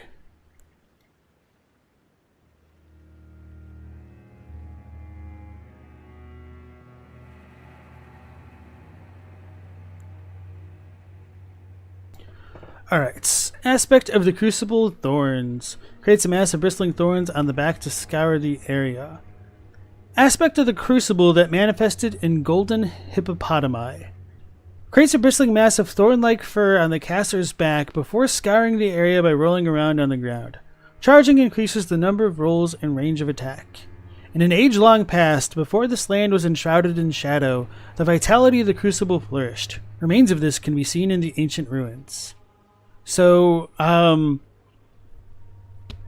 this is like one of those descriptions where I'm like, damn it, when exactly was the land enshrouded in shadow? Because the story trailer makes it seem as though it would be when Marika ascended to divinity, and therefore it should be upon like the creation of the Erdtree. But we have a couple other things which makes it seem like the realm of shadow is more related to Radagon with like the sealing tree, or I don't mean like the literal sealing tree. I mean the second stalk of the Erdtree being like the shadow tree, which I would definitely like to believe the story trailer because that simplifies things. But as I constantly point out, the existence of the Carians and their relation to Mesmer is just a bit strange. So there is potentially the possibility that they could have been in the lands between and came to the Shadowlands later with like Marika's blessing, I suppose. But if that's the case, we have no indications of it. So is that like a valid line of thought, or is that just kind of like wishful thinking? I don't really know. I don't know. How do you guys in chat feel about the whole like timeline situation? At least as far as like when the Shadowlands were separated, because the math ain't mathin' fully for me. Jan says, the Hippo seem to be infused with the golden power of the Crucible. Maybe that's why they're attracted to Shadow Tree fragments. And part of the thing that trips me up about like the Crucible stuff is I am fine if the Crucible is never the Erdtree, despite what we're kind of told with the Sileria tree description. I feel like I should probably go fight Sileria sometime, just so I could actually reference her items and show it up on screen. Maybe I'll do that tomorrow on stream. Maybe I'll do the Sileria stuff and then the Fisher. Yeah, let's do that. Let me think about this. That'd be the fastest way. So this is Ashen Lane Dell. So we got the sewers. That's kind of annoying. What's the other way down there? Ronnie? Yeah, I guess we could do Ronnie's because since I've already screwed it up. Okay. This will remind me to go there next time.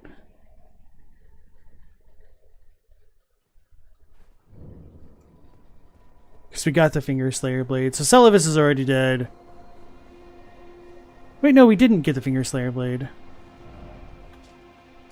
I left it alone. I'm trying to do this.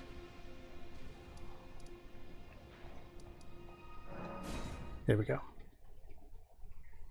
Dylan's still very unsure about a lot of the chronology themselves. Understandable.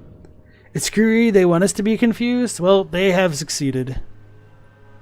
Global sequences time is convoluted. I have considered that as well. Whether or not it has any bearing on like the Placidusac stuff is also arguable. Operator figures sometime before Radagon left Renala because she was sane enough to give her braid to her sister before everyone went to the Shadowlands and then got cut off. Well, I mean, hold on, let me reread that. Radagon could have already left her, and R'hllana could have just had that gift a long time ago. I guess we could check that out. Yeah, I'll go to the round table hold real quick to look at R'hllana's set. And then, yeah. Because I guess I did never talk about that. Poor Enya. Ornate helm of R'hllana, the twin Moon Knight, fashioned from silver steel.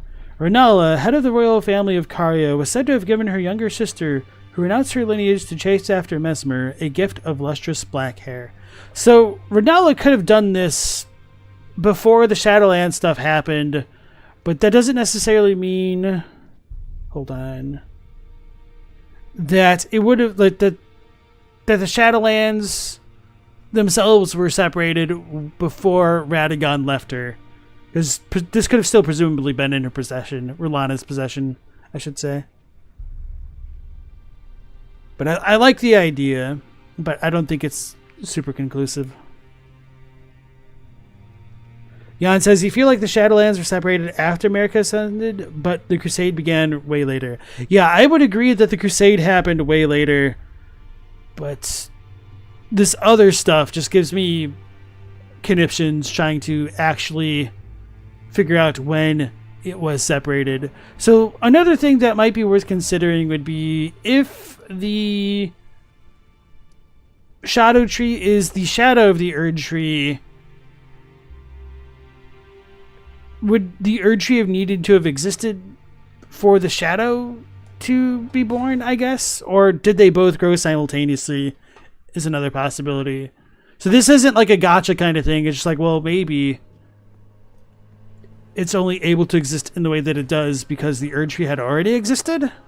But it's baffling that we don't even really know what the Shadow Tree actually is in relation to the Erdtree.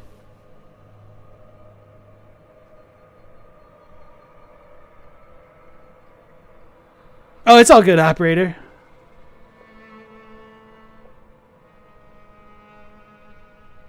Okay, everybody, but that'll be it for tonight's stream. Thanks for joining. As always, we'll be going live at the same time of 10 p.m. Eastern Standard Time. So hopefully we'll catch you on the next one. So until then, take care, stay safe. Last Protagonist out.